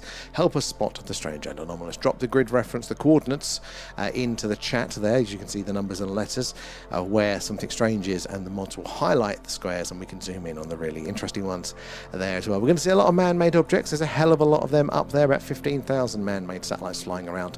So it is a hunt. We have to follow them. We have to watch them because they're going to look exactly the same as the anomalous stuff until they do something strange. The way we can tell for sure is by their movement there, by their behaviour. If they stop dead, shoot off at speed, change course or trajectory, the interstellar handbrake turn or the loop-de-loop, anything like that tells us that it is something very, very strange indeed. But yeah, it's a hunt. You've got to follow them across the screen. That one's flared up a little bit. There we go. Yeah, follow them across the screen. So any last minute hesitation there, even if it's gone in a straight line beforehand, it could be interesting. Personage, I think so. It does ring a bell, but I always forget the meteor showers when they come up and around. And we need to do the group manifestation thing. Oh, we do. We set up. Are you on the Discord, V? I think you are, aren't you? We did set up a channel for it. I haven't actually been on Discord at all today, and thank you for the gifts as well, V. Appreciate those. All goes back into the stream there. Shooting star as well. Perfect. Yeah, we do need to set that up. We'll start to incorporate that into the streams. I need to add V. I think you should have mod powers as well on that one, so you can as well. But I will add V now. That way you guys can vet who you want in on the... Oh my god, I am well behind on our thing there. Where is... Where? There we go. Oh, bollocks. Sorry, guys. Just make sure. How do I?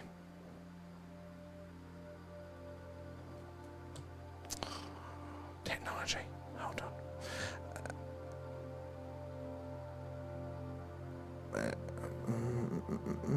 Add members. There we go. Added. Right. Where did we get to? Oh, well, when you get a chance, or when you are caught up. In fact, just skip to the bottom V. We'll tell you if you've missed anything. But when you are, yeah, there's a separate little for doing that sort of consciousness stuff in on those ones. Oh, God, where did we get to?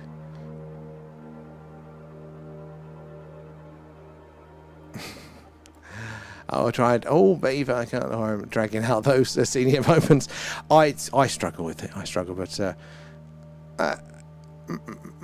what's Discord? So, Joseph, Discord is it's like an app, but it's a cross between an old school forum and like a little messaging app, basically.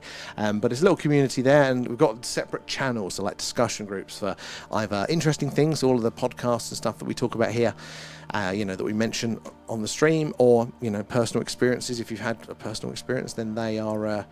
There's a section for that for you guys to share those with images and videos, but we also do our monthly movie club on there. The link's in bio if you want to join it. Everybody's are welcome. And guys, if you are new here, do say hello. Let us know where you're all watching from tonight there. We've had some interesting people from all around the world in already. No, we are all up on those ones. There is a spooky stuff channel. There is Indigo. We literally added it on Friday, I think. So I haven't even checked on it today. So we can add the spooky stuff there now as well. Just be from whichever app store you use. So if you're on iPhone, it'd be the normal app store there, or the Google equivalent. So you should be able to download that one easy enough. The ISS is arriving soon there, but north again. Oh, South Wales again. Damn, I'll see if I can get Leanne up and see if we can go spin it around. What time, Lilac, is it due to fly over again? And might swap round. No ghosts in the house, but it's fine on Discord there. Oh, penalty to England. So are we... Oh, that was cool. Just caught the tail of that one. I'll clip that one for you there, Kate. That was pretty cool. Oh, I can rename the clips. Oh, I don't. That makes it easy to find. Right, there we go. Boom. That was cool, wasn't it? Let's see the green towels. Sometimes they're like perfectly framed across the whole screen. They're big and they're awesome. Number 2 there. Looks like we're getting into the shooting star season. It was, Naomi. That was a shooting star. Sometimes they're different colours as well. That's a green one. Depends what they're made of. What is it that makes them green in there? That can tell you what type of meteorite it was. About 7 minutes, Harko. Thank you for the heads up there. I did save the clip, so that should be uploaded tonight. To the stream, to the files there. I've just realised I can rename them, so I can actually label them easier. Just realised that one. More 10 minutes there, Lonic as well. Okay, all right. So I'll see if I can summon Leanne to take over in a couple of minutes. And yeah, it literally just popped up on the screens. It tells you it saved a clip, but I just noticed the rename button. I'm like, oh damn it! So I can do it live in the moment. So it's taking me how long to realise that?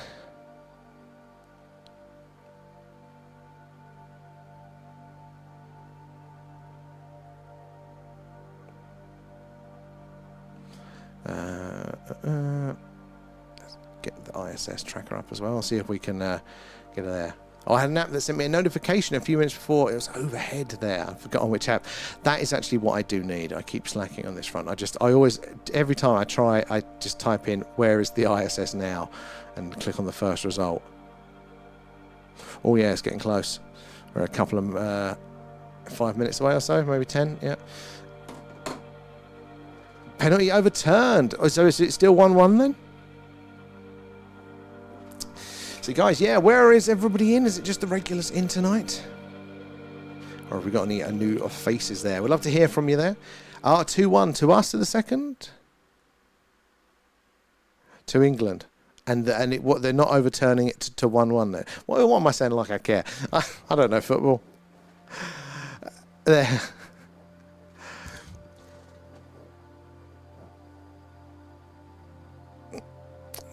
There are all some faint ones on the screen. Yeah, if I see if I can just get Leanne up there. Oh, it would have been 3-1. Well, a win's a win. Right. Tell after how soon I'll be notified. From an hour before to just a couple of minutes. Give me time to rush there. That's actually perfect for something like this. Right, let me go get Leanne because she hasn't seen my text. And, or has she? Hi, Stinky. Yes. Sometime in the next 5 minutes or so. Yeah, not much longer than that. So I'm going to leave you in Leanne's capable hands, and I'll go and find the ISS. So, are you up to speed on the chat? yeah, we are. It's a slower chat tonight. Everyone's watching the football, so we're all right. Oh, okay. Oh, sizzly in here. Hi, everyone. Let's move this down a little bit so you can actually see me.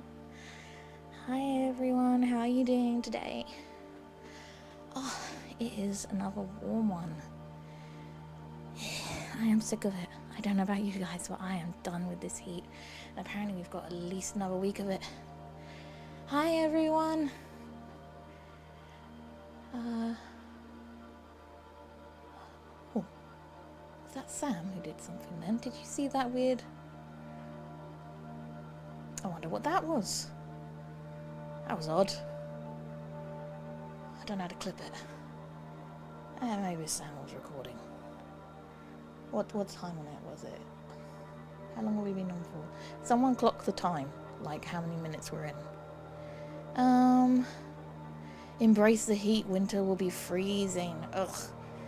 Yeah, but at least in winter you can wrap up warm, whereas at a certain point, I am as cool as I am going to get. I can't, without, even if I like sat here, not here naked.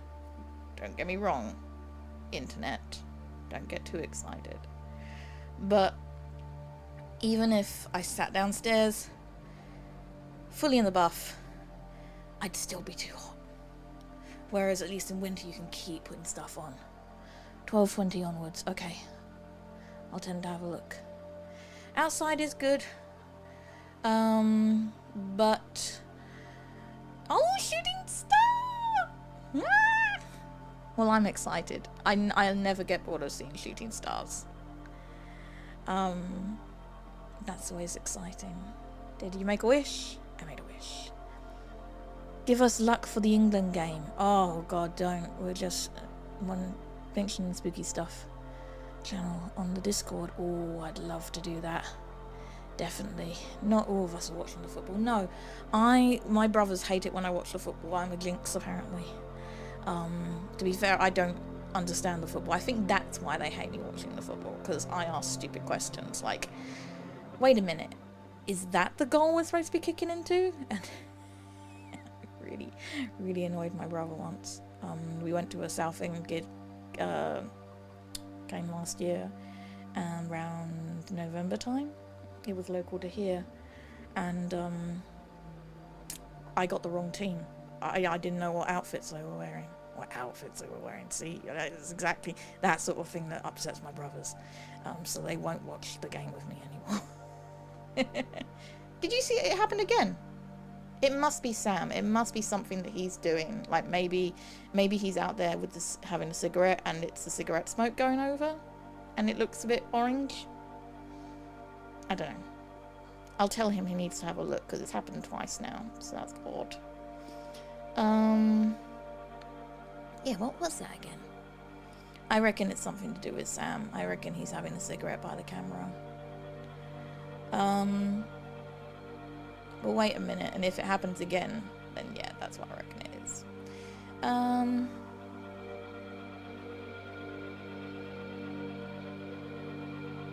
Oh, your team's Glasgow Rangers. My team is obviously England when it's big World Cup. But I support Southend United because that's my hometown and that's what my brothers support.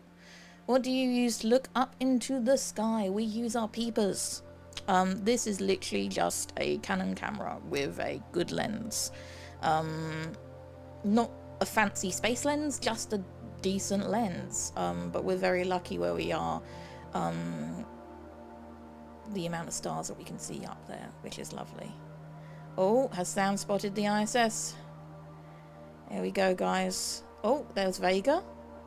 Oh, don't get seasick.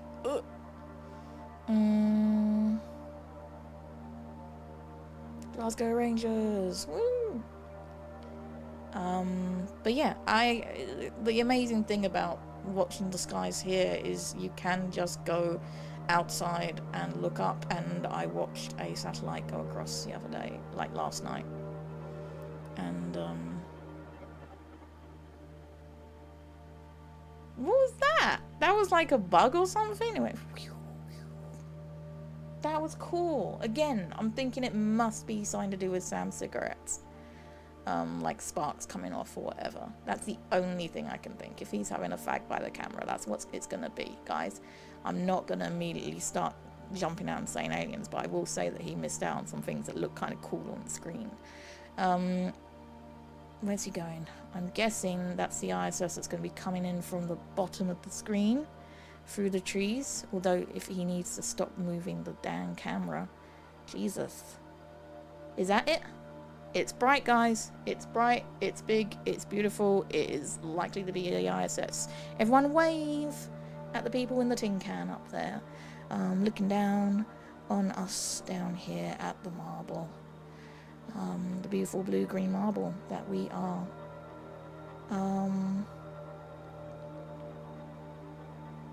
Yeah, it amazes me whenever I see it.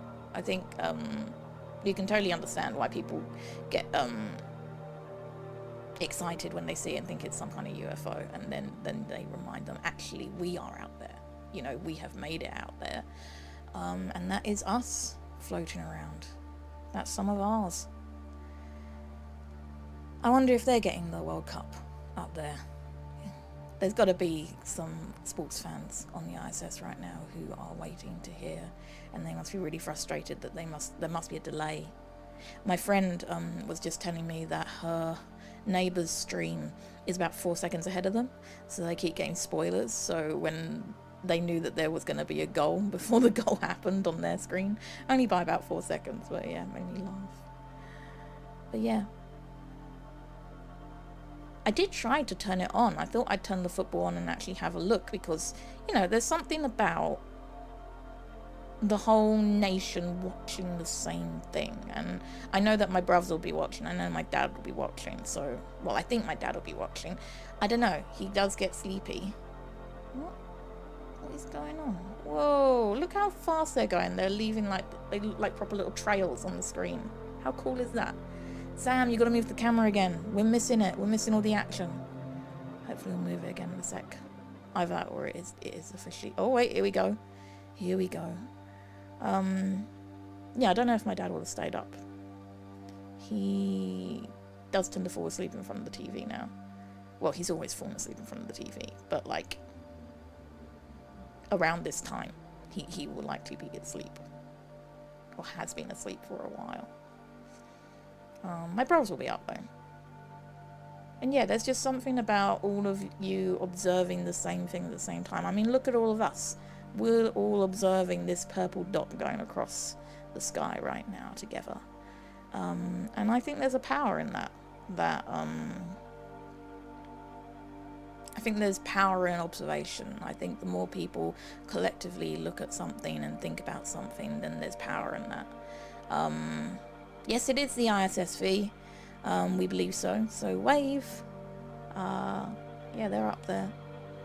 But I think that's what the collective consciousness study is all about. I think it's when the world, when everyone is thinking strongly and intensely about the same thing,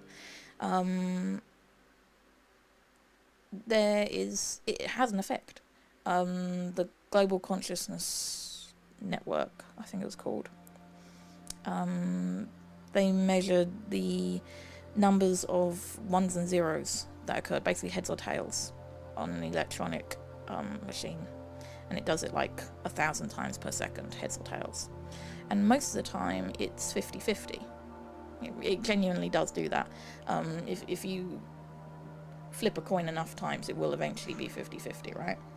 But whenever there was some kind of global thing being observed, so whether that was the Olympics, I believe when 9/11 happened, I think when Princess Diana unfortunately died, I think during her funeral as well, there was a spike, and it wasn't 50-50 anymore.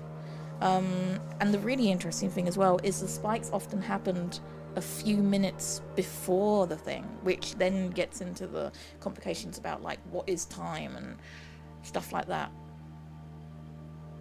But it's a really fascinating project, and we tried to replicate it on this channel, and we will do it again at some point. We've got a little dice that does ones and zeros, and yeah, we'll have a play with that again.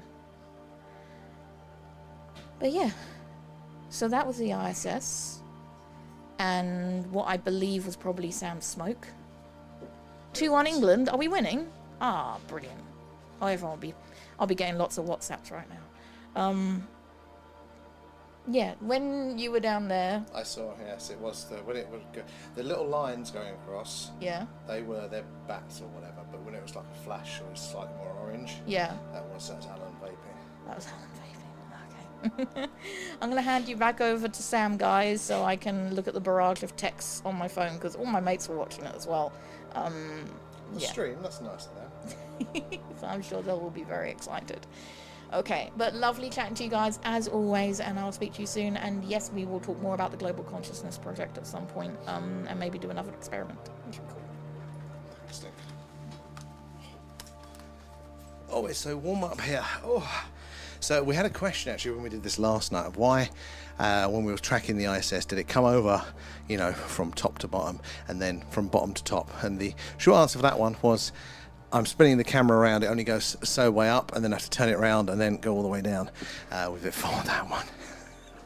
It is warmer tonight, guys. Where did we get to over on the tubers? That is the ISS, 100% big bright purple. I think it's, you know, when it's just that reflective, it's you know, that bright, it's the camera, the lens kind of makes it go a little bit purple. Yeah, so we're back to Vega, the big bright purple one in the middle there now. 7 minutes for it to traverse the sky sometimes. Is it like a 50-minute orbit of the Earth? And was that Shams there? What's the PPP there as well? Thank you, Lilac. But thank you for letting us know. I think it isn't forbidden yet. What's that one? Oh, yeah, yet. Yeah, I get there. Right, back over to the TikTok. Where were we with you guys? Adam, thank you for the gifts there. Alan took me for granted. Alan takes me for granted. Yeah, that was the ISS. And... what's that? Oh, we're doing all right then. That'll be celebrations all round then. If we're, you have to let us know what the final result is of that one. Oh yeah, we've got some faint ones there. That's a bright one coming in here. Zoom mode activated. Let's look at this one. Big. Not just going below Vega right now. Again, we need to see it do something strange. We need to see it stop dead, shoot off at speed to change its course or trajectory. And then we'll know for sure that it is something a little bit more anomalous there. Just went purple again. It must be something to do with the brightness. I wonder what time they use on the ISS, as we have different time zones. That's a very good point. Yeah, because it's not going to be relevant for them at all, is it? That is very, very interesting.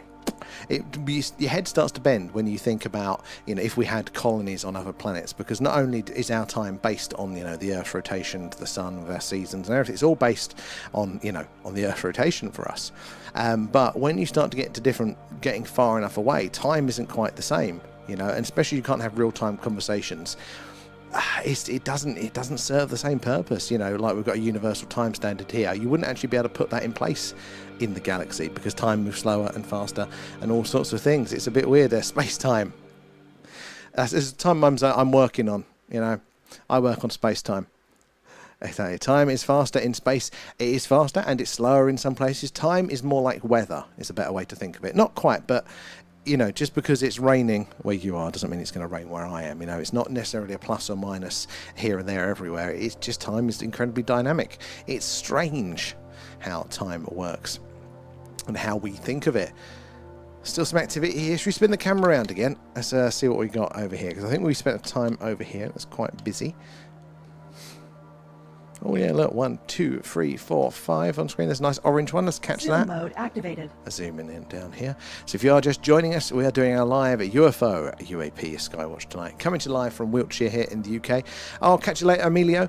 Yeah, right in the heart of crop circle country here in the UK. Just down the road from Stone Henge. So lots of weird and wonderful things in these skies over the years. Help us spot the strange and anomalous there. Call out the grid references and we can, the mod will highlight the squares and we can zoom in on the interesting ones. Lots of man-made stuff up there. So we need to see, we need to see them stop dead, shoot off at speed, change their course or trajectory. That will tell us for sure that they are a little bit stranger than all of the man-made objects up there. But statistically, it is most likely going to be man-made objects. There's just a hell of a lot of them up there, and I'd be a bit worried if we were seeing more strange ones than we were seeing man-made satellites. Everything looking pretty normal on the screen right now. It is very strange, V, 100%. You know, it just doesn't quite work how we think. Hello. Look at my jacket. Oh, that was a very nice dress. Were you tweaking it? Yeah, I've cut 11 inches off the bottom. Oh. It was down to my ankles. Oh, yeah, it's much better, that one. Yeah, well done. 10 points. And we saw there, Patrick, what was that? Was that the time or is that for the UFOs? What was that for? And where are we there? And V coming in with the gifts. Thank you for those ones. Appreciate that. All goes back into the stream. So guys, do say hello. Let us know where you're watching from tonight there. And ask away any questions you may have. No silly questions. And stop slamming the fucking doors, love.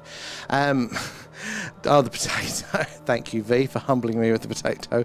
But yeah, ask away any questions you may have for there. No silly questions at all. We want to hear it all. And ISS uses UTC equivalent to a GMT there from the Isle of Lewis, Scotland. Interesting. I suppose they've got to have something, haven't they, to know what's going on here, there, and everywhere. But is it? Yeah. I mean, it always blows my mind that obviously because the ISS goes around the Earth, was like once every hour and a half, something like that. It's quite a short period of time. It's 17,500 miles it's travelling an hour or something. So you know, it experiences night and day several times. You know, each day for us. Couldn't that and sleeping horizontally in a bag. I couldn't get my head around that one. Have you got the new lens? Because I see a lot more tonight. Now, Adam, this is the same old lens, but it just shows you the variation in clarity of the night sky, how clear it is sometimes versus others. You know, that moon coming in, the pollution. Yeah, I'm looking at tonight going, you know, I'm happy with this. Whereas I've spent the last 6 months going, God, what lens could I get that would make this better? And turns out it's just the sky. We can't control the sky, damn it. I want to see the Black Knight satellite. Well, it could be any one of these objects flying around up there. We don't know what all of them are. Zoom Again, mode activated. statistically, most likely any individual one will be man-made, just purely because of the numbers there. But it doesn't mean it actually is. Anything flying around up there is going to reflect the sun's light back to us down here on Earth. And most things, again, if they're in orbit, they're going to just be travelling in a straight line there, reflecting that light back down to us. The only way we can tell for sure is going to be by their movement. So if they deviate from that, if they stop dead, shoot off at speed, change course or trajectory, then we know that they are something a little bit a stranger there. Thank you, Superb, for that one, on that one, finding out the info there. I find it cool that the ISS, you can talk to them sometimes if they feel like it. Ben, thank you for feeding Alan. Thanks, all guys. the gifts and the subs go back into stream, help us improve what we do. But yeah, if you're a ham radio operator and the ISS is going overhead, not only can you tune in and you can, you know, bounce your signals off of them and stuff, if they're on break and they feel like it, you can message and they might pick up the radio and talk back to you. Apparently that is like the gold, the tick box that you want as a ham radio user there. Look at this one. Good Zoom use mode of the grid. activated. So call out the grid reference there, and we can zoom in and highlight the interesting ones as well there. And Janie, just ordered the Team Alan t-shirt there, Janie. Thank you, Janie. Very much appreciated. Remember, you on our Discord, post in the merch showcase section on the Discord, and it uploads to here, so we can see you in all your finest Team Alan garb on the site there. And if you go on holiday, you got to take it with you there. Very much appreciated, Janie. And yeah, so it all goes back into the stream. Currently, we're saving up to get the show on the road to do a live Skywatch from all of the UFO hotspots here in the UK. First stop will be Rendlesham Forest once we get there. We occasionally take the show on the road locally to some locations that have got a long history with the phenomena. And we do see some strange things. Take you guys with us. But yeah, we want to do the proper UK tour there, so very much appreciated. Once a long time ago, this is vanity, this is pure vanity, guys, right? But this is my ambition for the merch stuff. Oh, what was that? Is to see you guys in the t-shirt, like at the pyramids and all of that sort of stuff like that. So thank you again there, Janie. yeah, we see you, you know, somewhere like the pyramids. So all of these cool locations in it there. Oh, flash in A1.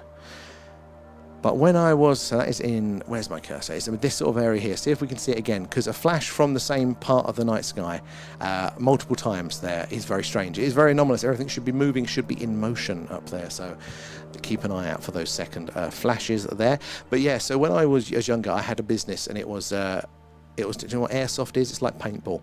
I had a nuclear bunker, and, you know, let people run around and shoot each other with the guns there in the facility. And we got a review in one of the magazines there, like a full you know, all the pictures of it, like, had our big logo on it there. And I loved Stargate SG-1 at the time, and they were doing a competition with this magazine, where if you take a picture of yourself with the magazine at cool locations, you know, you could win a prize.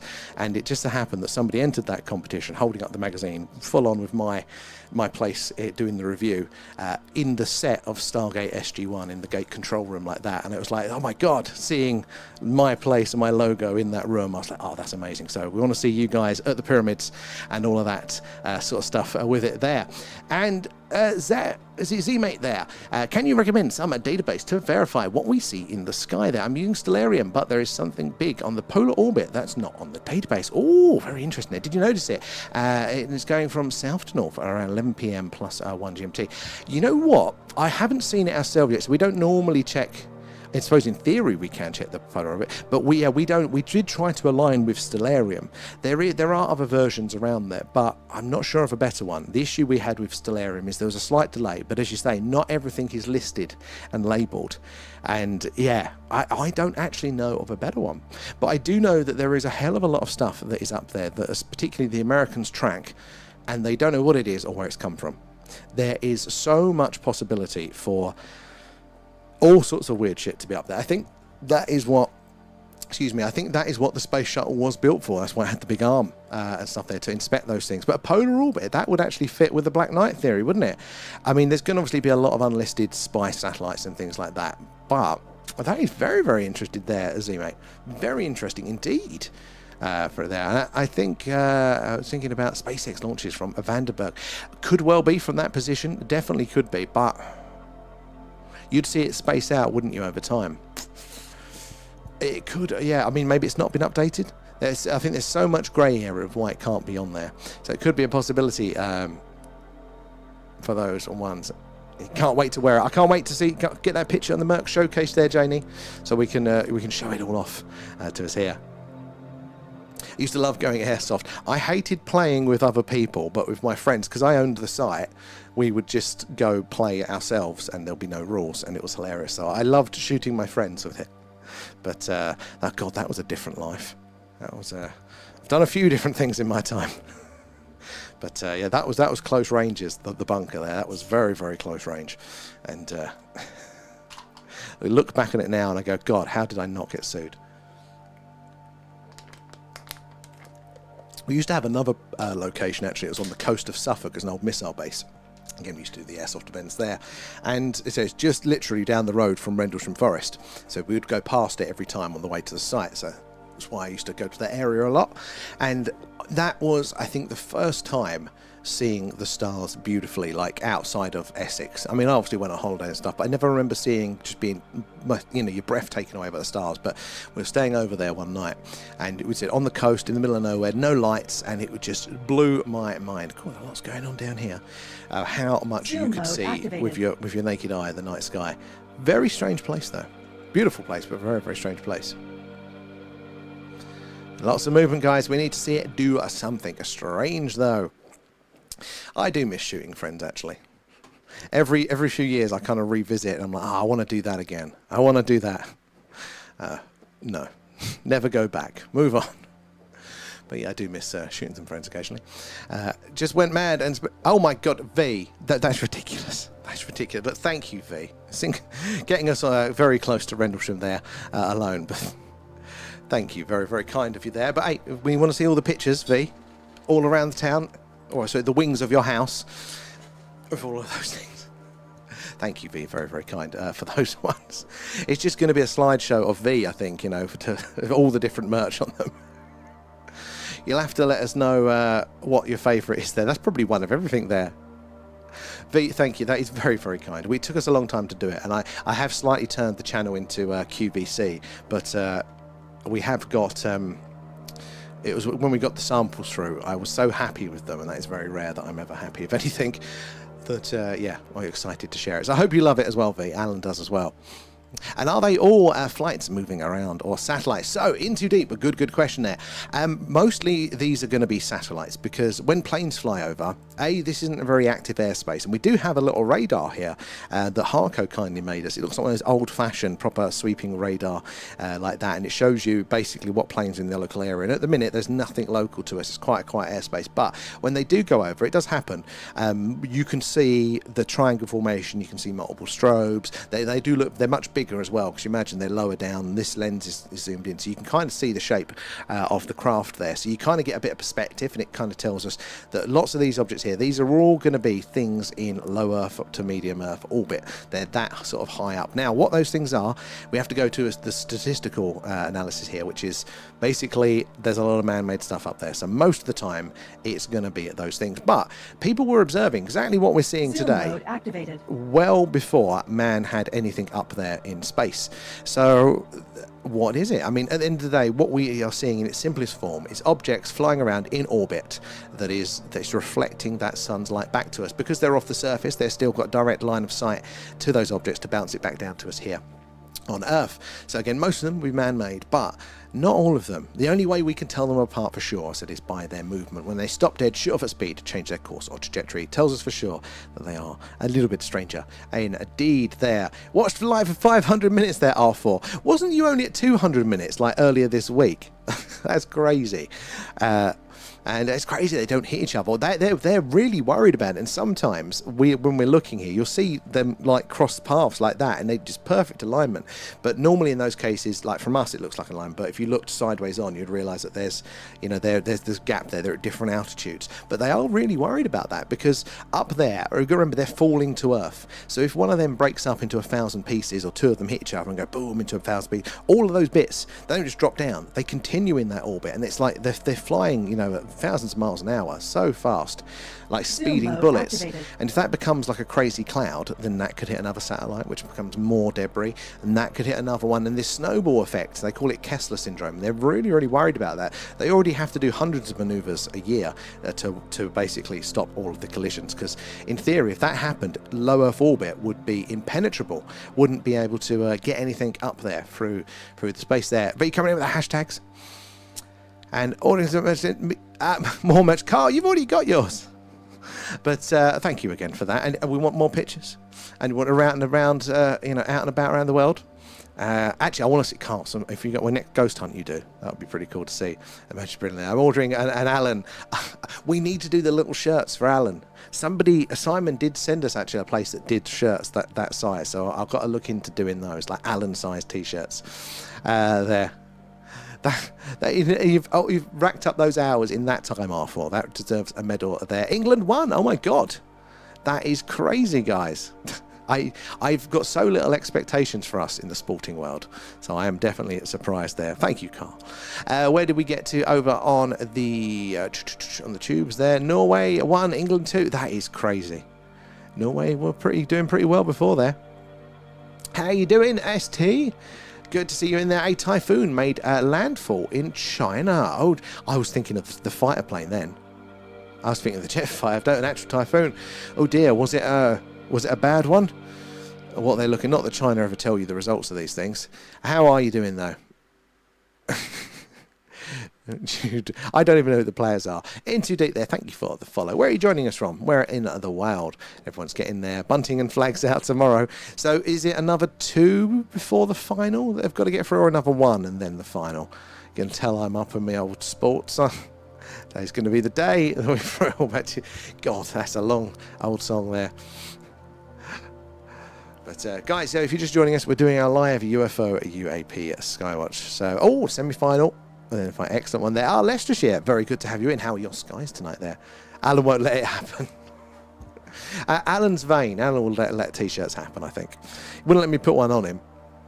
But Janie there coming in with the gifts, thank you for that. All goes back into stream. But yeah, we're doing our live UFO UAP Skywatch tonight. Coming to you live from Wiltshire here in the UK, right in the heart of Crop Circle country and just down the road from Stone Henge. Long history of the weird and wonderful in the skies. In fact, this little town, Warminster in Wiltshire, had an awesome UFO flap in the 60s and 70s. And I'm quite bullish on this, not just because we live here, but I think it's the best UFO incident that I've ever heard of internationally here. Like, you've got lots of interesting individual events, like, you know, say the Virginia crash there at Roswell. I mean, God, there's so many individual interesting events that's happened in the UFO world, but as a place that's had so much for a quantity of activity, here it's going to take the biscuit. It was 10 years of solid sightings. Hundreds of people saw things very regularly. It's only a small town, but, you know, multiple witnesses across multiple different vantage points. They're all describing the same things on multiple occasions for 10 years solid.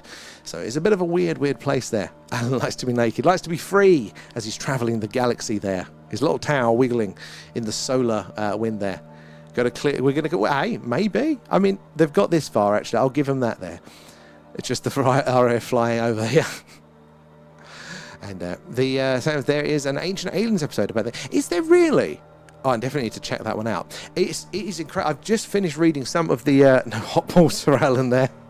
Well, when he's in the studio, but that's why I can totally understand. It's hot in here. Yeah, I've just finished reading the original books on all of the events that happened there. There's so much more went on there, and I thought the one thing it didn't have, because it had absolutely everything, you know, landings, abductions, sightings, missing time, dead animal, you name it, every part of the phenomena you can think of. It had it all other than a crash. But upon reading the original accounts, it does appear it had that one too. Which, funnily enough, they theorised they didn't find the ground zero. They didn't find the crater, but there was the noise, the flash, the explosion. But it did look to be coming from where we do most of our lives from. There's a few down here. When we go on location at the Iron Age Hillfort, it looked to be in that sort of area. There you go, two chasing each other there. And you still need to see them do something weird. Oh, look, another two. Maybe this is a constellation coming in. If I just two just move there and two are there. Oh, saw satellite debris enter the sky after they shot down 300 miles up there in March 2025. Was that because I know was it the Russians or the Chinese were testing something, shooting down a satellite, weren't they? And everybody got a little bit stressed by it because of obviously the risk with it. And we were talking about this earlier. Apparently, Starlink are re-entering now, like the original ones. I mean, they re-enter occasionally, but like all of them are coming in like end of their life. It's like a large amount apparently. And I was wondering, can you see that? Is that enough light for us to see down here? But that's interesting there. Oh, magnitude 6 there. It's just South Sandwich Islands there. Wow. It's absolutely the best flap site. Exactly, Gandalf. And you were there on the ground for it. And I need to read warnings from flying saucers next. So I think I've got that in another book that I read. There was a recent one, I say a recent printed one, maybe back 5 years ago, that included 2 books. And I think it was warnings from flying saucers. Is that the one where it's talking about the theory that it was the UFOs were here to do work on the Earth? To do with the geomagnetic field or something like that. They were doing some deep work, I remember reading in it. I think it's one of Shuttlewood's books. I think it was that one. It was the Russian shoot down there. The debris came down down the next night into the atmosphere around 2 a.m. Well, that's not so bad then if it is only up there for 24 hours. Makes you think of the old Star Wars project there and what they were trying to do up in space, starting to, you know, put weapons up there. Oh, the thing, just to remind you, a powerful earthquake struck the South Sandwich Islands. Just mention that. It's very, very upsetting for the people there, isn't it? God, a typhoon and all that. Thank you for the heads up. And it was quick there, and if you blinked, you missed it. It kind of looked like a rainbow. Really? Oh, God, that'd be a cool sight. Did you get any pictures, or was it just too quick for that? Back over to the TikTok. Where did we get to? Wonderful Time. I mean, it's a good song. Thank you, V. I appreciate that. I do want to check that one out there. It's my thing to bring it back and to make it more noticed. I'm making this town this is going to be the UK's equivalent of Roswell. I'm starting to ruffle feathers locally, and I'm getting into a barney with the local council. I'm doing it. Apparently, at the minute, we're twinned with some French town. I'm like, fuck that off. We want to be twinned with Roswell. Let's make this a thing. And as you can imagine, we're going to go loggerheads. We're going to make it happen. Wonderful Time. And Bib there. Aliens should listen to my new signal. Faded Trust there. Do they have Spotify? What's this Faded Trust there? Is it a good one? Should we have to have a listen of it? And I often get missing time events, and I wake up and wonder, where has time gone there? Definitely after a few as well. But the missing time ones is a weird phenomena, you know, like the real, you know, cannot account for that time. There's not been, I mean, I've had a few interesting nights out with, you know, mostly blurs, but that's not quite the same as missing time, is it? It's not quite going, you know, you really just cannot account for. There's normally a few fragments of something here, there as well. So, you know, that missing time phenomena, you know, I often wonder, like, are we going to do one of these lives, you know, like, you know, from one of these UFO locations, and then, you know, we're coming off, guys, you know, we wave goodbye, and then in time I get home and Leanne goes, you came off 3 hours ago, where have you been? You know, is something like that going to happen to us there? You're trying to get me singing now, Oscar.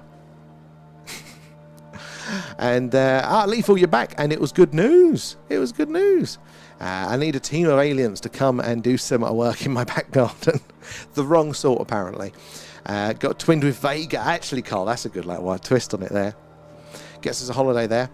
I didn't know. That's a good point. You didn't know it was going on there. Looked up the next day. Makes sense. So many cameras on the skies at all times. I mean, you don't need the aliens necessarily. It's still pretty awesome.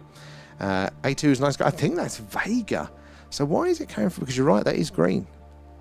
It must just be how the lens treats. Because it's like, you know, the centre of your eye. This is a really weird phenomenon. You'll all go, yeah, I knew about this, but I didn't. And I only found out last night because I was out before I went to bed. I was out having a few in the garden, and I was looking up at the night sky. And okay, oh, that's nice. And then I just noticed in my peripheral vision, that's a really bright star over there. I'd look over there, and I could barely see the thing. I go, fuck, but it's bright in my peripheral camera. Wait, yeah, it's really bright, and it's dim. So, you know, apparently, when you're looking center of your eye, when you're focusing on something, it's using the cones that can process light and all that sort of stuff. But I bloody missed the shooting star there. Good spot, guys. But your peripheral vision uses the rods, which are good, really good for brightness. You know, they can detect more light, but they can't detect color and things like that. So you can often see things in your peripheral vision that you can't see in the center of your eye. But the lens kind of works the same. Its sweet spot is in the middle, and then it kind of distorts a little bit around the edge. So that's probably why Vega's coming through green. It's screwing with the colors. But look at this line of stars right here. What are the chances that from our perspective, they're all so perfectly aligned? Should we spin the camera? Should we see? Let's go all the way to the right and then all the way to the left. Hold your hats.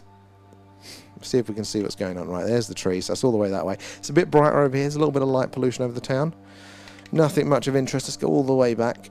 Let's get Vega back in shot, and then we'll see if we can find the coat hanger, and also see if we can find Andromeda tonight. So he might not be. There's Vega. Oh, look how purple that one is when it's right in the middle of the screen. Absolutely stunning. Coat hanger is probably a little bit lower in the sky for us to see, but we might be able to see Andromeda. Let's see if we can see Andromeda. It's normally if we keep going around we'll see it. So Andromeda is a whole other galaxy. All of these dots that we're seeing tonight, these are other stars like our sun, various brightnesses, various ranges. That is that purple one. Yeah, okay, we've got two purple ones in shot at the minute. Let me just go back here. So the one in C2 is Vega, and the one in B2 is Deneb. There you go. The more you know. But yeah, these are all other stars. Fusion reactions, big balls of hotness in the night sky there, burning away with other planets around them in their orbit. There you go. There's Andromeda. A lot of light pollution over this part of the sky, but so all other stars and their planets, right? But look at this one. Zoom mode activated. This one looks like a smudged star. That one is Andromeda, which is a whole other galaxy. Billions and billions of stars and their planets and their moons there. And it's on its way to merge with the Milky Way. That is the train coming right for us. We've got a few billion years yet, but quite awesome to think that, you know, all other stars, planets around all of these here, but that fucker, billions of planets around it all. Absolutely has to be a life there. Mind-blowing. Mind-blowing. Right, let's go back because that's a little bit too bright. That's more over the town, so it gets more light pollution. So this way, more rural.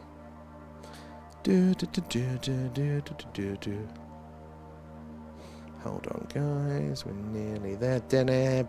We'll bring back Vega to the middle of the screen, I think, because it's always pretty having Vega on screen. So that was 26 light years away. And to give yourself an idea, you wouldn't want to walk 26 light years, but it's not really that far in space terms. Our closest neighbour, Proxima Centauri, is about 4.2 light years away from us now. So this is 26. Not far. It's like a couple of streets over in space terms.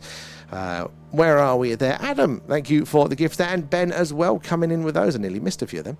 Thank you, guys. All goes back into the stream, helping us improve what we do. Where did we get to in the chat?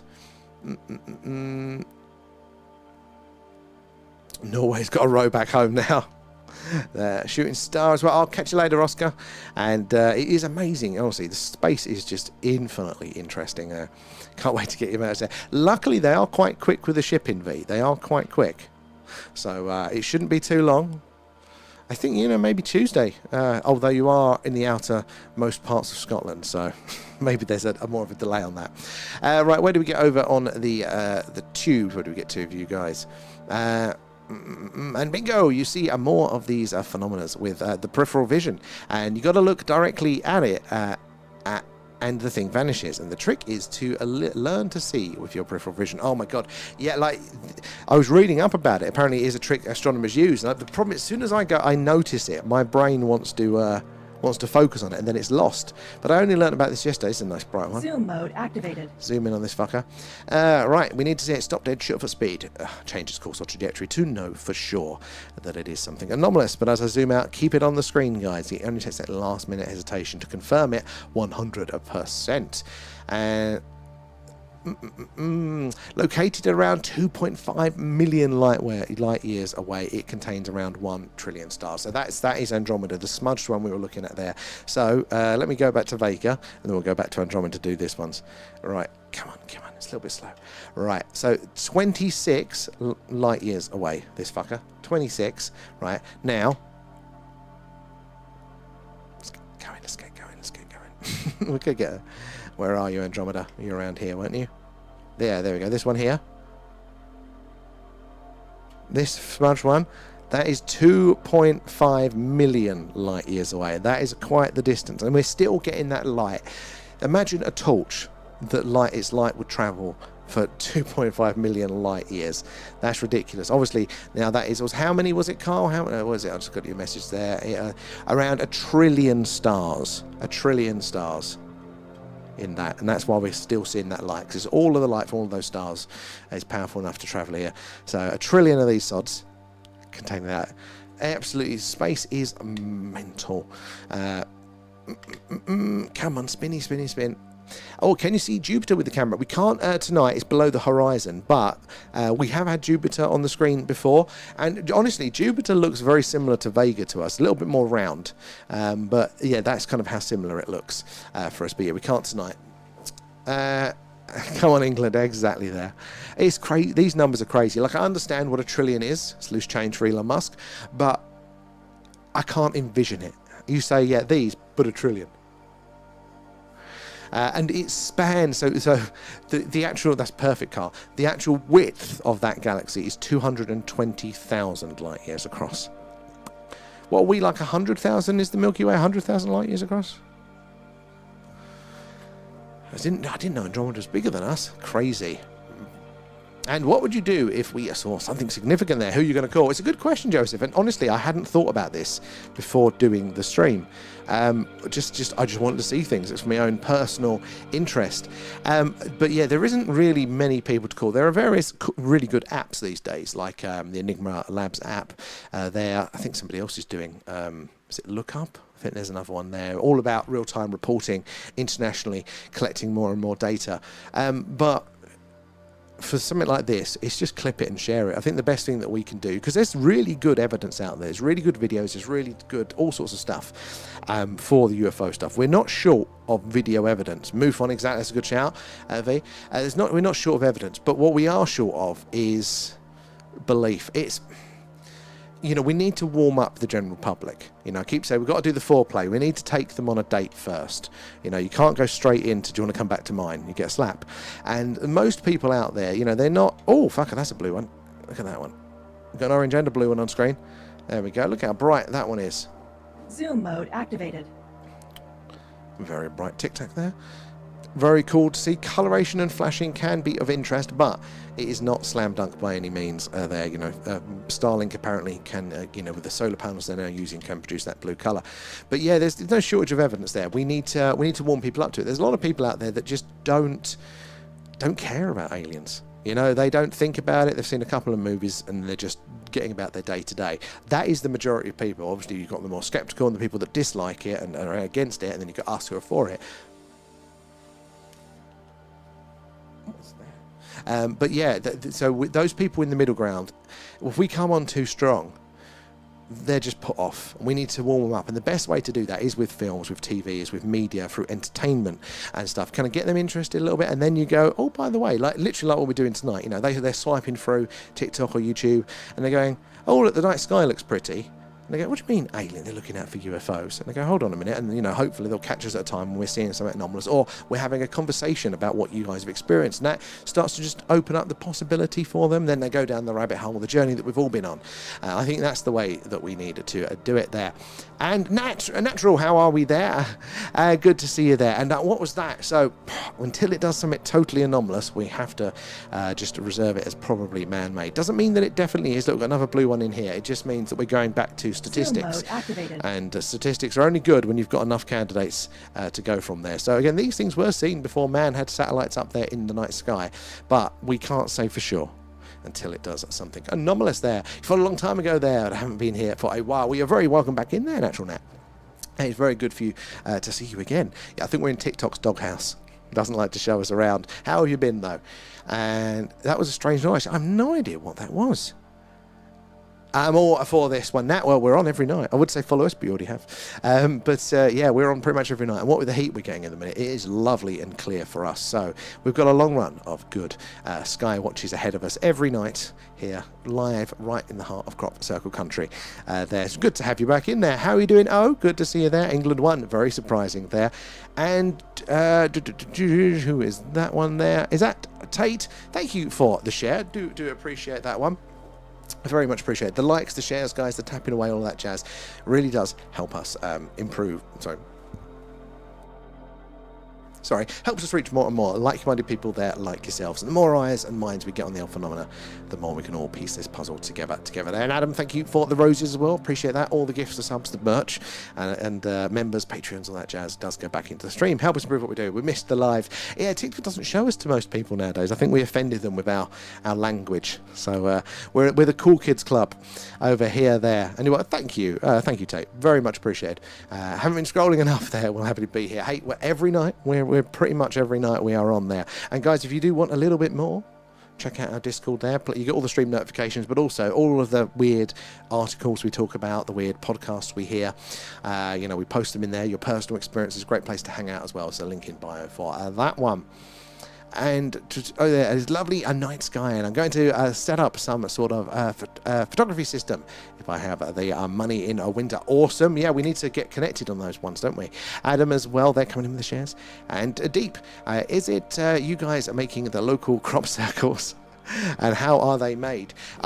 Honestly, I would have could. I ain't that skilled. I definitely think there's going to be a human component to it. We do like to do things like that, but it's like the pyramids for me. I don't need aliens to build the pyramids fully. I know humans can chisel and lift, stack stone, but you're telling me a culture without the wheel, and all the other things that we apparently know about the dynastic Egyptians. You're telling me they still managed to do that sort of scale?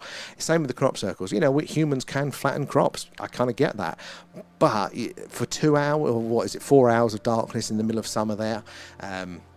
Nobody's seen them coming, no tracks to it around it, all the precision, because you never see a shit crop circle, do you? You never see the practice ones. That's something that gets me as well. So I don't know. I find them interesting. But I would be tempted.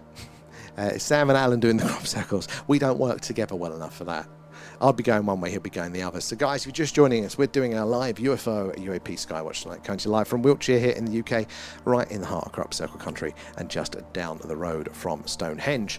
So lots of strange things in these skies. Do help us spot the strange and anomalous tonight. Put the grid references of the movement in there, and the mods will highlight the interactive grid for the interesting ones. We can zoom in on them, but do say hello. Let us know where you're watching from tonight there, and ask away any questions you might have. No silly questions at all. So take me a second to get.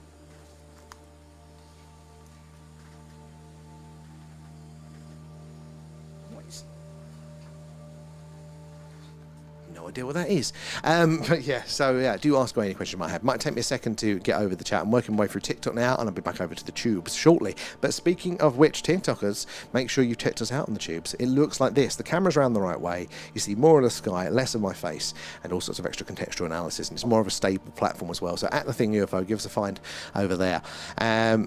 Farmers can't afford to flatten the crops. There was one, the one that we went to last year, the farmer was quite cannily charging an entrance fee, and I'm fine with that. I'm fine. One of our ambitions is, we've got some activity over here, is to find a crop circle fresh and do a live Skywatch from the middle of the crop circle. But we've got to find a farmer that's happy for us to do that at that time of night, but also be in a location where we get signal from as well. But yeah, we'd love to do a live Skywatch from a crop circle. We've done it from, the old Iron Age hill forts locally, where there's a lot of activity historically. We're hopefully going to go to Rendlesham Forest very soon. That's where all the money's going. We're going to get ourselves, doing all of the hotspots. The ultimate ambition is the international hotspot tour. Roswell, the gates of Area 51, but that's obviously a pie in the sky one for the minute. Who busted the Hoover out? Well, it definitely isn't Leanne, I can tell you that. It's gone. I wanted to zoom in on that one. It's always the way. I'm a bit late on it. And I see these all the time, and people tell me that they are planes and satellites there. So most of them, I think it's just a statistics argument. We've got a lot of stuff up there, so most of the time they're going to be that, but not always. Not always. These were seen in the sky before man had satellites up there, not to the same quantity. All we're seeing essentially is objects that are reflecting the sun's light back down to us on Earth, because they're off the surface. They've still got a direct link. They're reflecting that back down. That's a nice one there, and an orange one. Zoom mode so activated. What they are, again, we can't really tell. But again, most of them be satellites, but anything up there flying around is going to reflect that light back to us. See, just like that down to us on Earth. The way we do tell if it's something strange is going to be by its movement there. So satellites are falling to Earth in a big circle. They can't stop dead, change their course, do the interstellar handbrake turn on screen. So if we see that, we know it is not a satellite there. It's a lot rarer, but it does happen up there. So not everything's going to be a satellite, but planes as well. With this lens, we can see when it's a plane. But yeah, planes normally see the strobes and things like that on as well. The tubes has you in jail. And what for? What did you do, V? So when you spot the things, again, it doesn't, just because it doesn't move doesn't mean it's not anomalous. It just means we can't say otherwise. There, you see one going upwards, good spotting there. Quick zoom up. I'm too far behind in the chat. Was there one there as well? So we normally, where's my Zoom mode activated. There you go. So we'll zoom in on this one quickly. I'm just dropping my UFO. Just travelling around up there again until it stops dead, shoots off at speed, changes course or trajectory. We can't say for sure that it is anything anomalous there, but it is more interesting. See, that's what I thought now. Like, it's more interesting. Like, for me, it doesn't put me off. We've had people come in and going, oh, they're all satellites. And I go, well, they're not all satellites. They're still interesting. But I find it just as interesting. I find it helps it all there. And have you got a new camera? It looks really good tonight there. Is this, you know what, I said this earlier, I've spent the last 6 months, trying to figure out if we can get a better lens, how we can get a better shot of the night sky. And the problem is, it's just how clear the night sky wants to be. But in the heat waves, it's really clear, so we can turn up the settings a bit more and get a bit more out of it. But it's the same camera.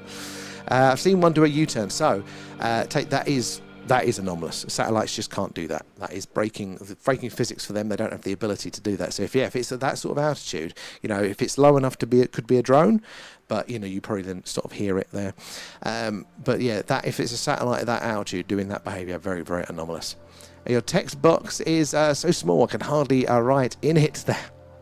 What have you got, like a tiny phone now, X? And have they shrunk it down?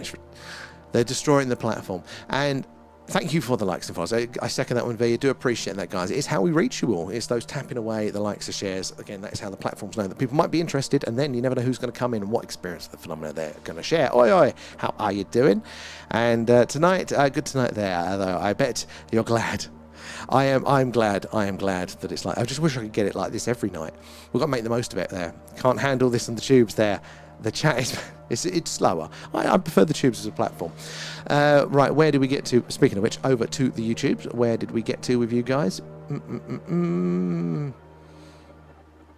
The blind spot further. Yeah, further, that's it. As well, where the optic nerve joins the back of the eye. Oh, it's so technical, it blinds me. Yeah, I only learned about that last night there. The blind spot is a few inches in the front of your face, and it's the make-up of the cones and rods in your eyes, and the rods see better in dim light. Yeah, they can apparently see more photons. Apparently, they can even detect like 1 photon per rod, where you need a lot more for the cones or something. And because they are satellites, because how could you even tell the difference there? There's like hundreds of thousands of satellites. So that's a good point. You know, again, statistically, most of them are going to be there. So we cannot tell the difference of whatever that is up there reflecting until it does that strange movement. That is the slam dunk, because it's satellites, they can't do that. They can make slight adjustments to their orbit, but they're over the course of whole orbits there. So when you see that weird wiggle, the stopping dead, the slowing down, the speeding up, anything like that tells us it is an anomaly. That it is a very, very strange indeed there. But it's a good point. You know, it does leave us in this position of, like, you know, just having to default to the statistics, but it doesn't mean that it definitely is a satellite or anything there. Anything up there is going to reflect that light back. So very good point there, Jeff. And the blind spot forearm is the lack of photosensitive cells where the optic nerve meets the eye. Oh God, the eyes are confusing. I had a friend of mine at work whose eye just detached itself, with the retina detached itself. I was like, well, that's stressful that can happen. Here's a big bright one. See, steady, consistent speed. So it's following its orbit there. Consistent speed, consistent trajectory there as well. So nothing anomalous. But we also have to remember that, be it a man-made satellite, all right, or be it, where's my props? ET flying around from A to B. There's not much to avoid up there. So most of the time, they're going to be going in a straight line. That's the most efficient path between the 2 points, isn't it? There's no need to slow down, speed up. They're not navigating traffic. So yeah, they're not going to do it. We're asking for that rare occasion. That occasion does happen, where ET realises over the camera he's left his keys at home and has to go back there. But it does happen. It is quite rare. Coloration and flashing, ooh, that's a squeak, are interesting too, but they're not slam dunk. They're just interesting, because satellites can appear to do that. But look at some of the colours of those stars. Well, that's why it's a hunt. We have to follow it across the screen. And morning, Amanda. How are you doing? Was you watching the football? And I personally haven't seen any odd behaviour in the skies there. Nothing like the zigzags or something. It is quite rare. We've been doing this just over a year now, and I think we've had, is it 3 or 4 of that fucking weird stuff, like the anomalous sort of stuff. But I mean, we do it pretty much every night, it's clear. And yeah, we get a lot more of this mid-range stuff where you're going, technically it could be a satellite or something, but it feels weird compared to all the others. You know, it's more of the one-off. You're not seeing the same thing going over it again as you'd expect in orbit. But you know, this middle range of, it's strange, but it possibly could be something interesting. But yeah, it's only 3 or so, I think, of the proper anomaly ones there as well. It does happen, but that's why it's a hunt, and it's a good excuse to hang out and chat. Where are you joining us from, Jeff? And is it Forva? Oh my God. It's too late for me to be trying to pronounce new words there. How are we doing, Marcus? Good to see you there. And if these are actually intelligent life, then most likely they would be artificial probes of sorts. It's a good point. These distances are quite vast. Unless they did have some sort of warp drive or wormhole ability, you know, the chances of biological life, or at least complex biological life, traversing these distances. I mean, and even if that's possible, you know, if you're that far advanced, would you bother to do it? I mean, there are reports from people that are claimed to have worked with, like, the Greys in a biological sense, like a molecular biologist was one, and it sounds very impressive. It's hard to know for sure if they're not just talking out the arse, but people have looked at it and gone, no, that does make sense from a biological standpoint. And they talk about them being biological robots, maybe seeing something like that. But ultimately, even if we do see something zigzag across Zoom the mode screen, activated. you know, like this one just stopped for a second and buggered off, did a 90-degree turn, the interstellar handbrake turn. Even if we did see that, we couldn't say it necessarily was ET flying as you wave by. As you're right there, it might be an alien probe. It might be some sort of freak weather event that nobody's really measured or considered before. You know, there are those other possibilities. We can only just go to the unidentified, which is frustrating, but it's, you know, the restrictions of what we are at the minute. And Jeffro there, is that the Milky Way horizon going through B2 to B3, so for the stars there, looking thicker there though. That's what I was thinking. If it is, we've never caught it on the stream before tonight, or I've not noticed it, but I'm noticing it now.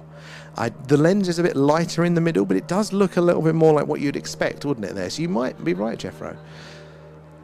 I'll catch you later, Gandalf. Thank you as always for joining us there. And I think we'll find single-celled life on a lot of moons in the solar system there. I need to get myself a telescope. Oh, 100%, Jeff. And you bang on. The early indicators now is that life is absolutely everywhere. Good use of the grid, guys. Keep it up. I mean, if you go back to the Viking missions there, it does look like that the NASA found microbial life active on the surface back in the 70s. It's likely to be. Then there's also all sorts of other anomalies have been detected on Mars, which points that way. You know, the clouds of Venus, or each individually, there are people that dispute either which way, but it's looking like life is just everywhere in the solar system. Again, it might not be complex life or creatures, you know, but life is interesting that it could be everywhere. It shows you that it can spread. And you're thinking, if that is the case, if 3 planets in a row have some form of life in a solar system, it's probably going to be everywhere. In fact, the astrobiologists also said the reason we don't have the confirmation is not because we've looked and it's not there, it's because our technology is actually quite limited, and we are now starting to get the ability to, space worm, to check the atmospheres of those distant stars. And those early detections do look to point towards there being, you know, biosignatures, gases in those atmospheres that, as far as we know, can only be made by life. Now, the technology isn't quite there yet to have a lot of confidence in those detections. So they can't, you know, tick it off. But apparently in the astrobiological communities, they're getting so many of these signals, they just think, yeah, life is actually going to be abundant. So then it's just a numbers game, isn't it? I think within our lifetime, I think very soon we're going to confirm, you know, the microbial life here, and then probably on those distant stars too. There's C2. I thought you were going to bed, Gandalf. There, Emilio's back. How are you doing there?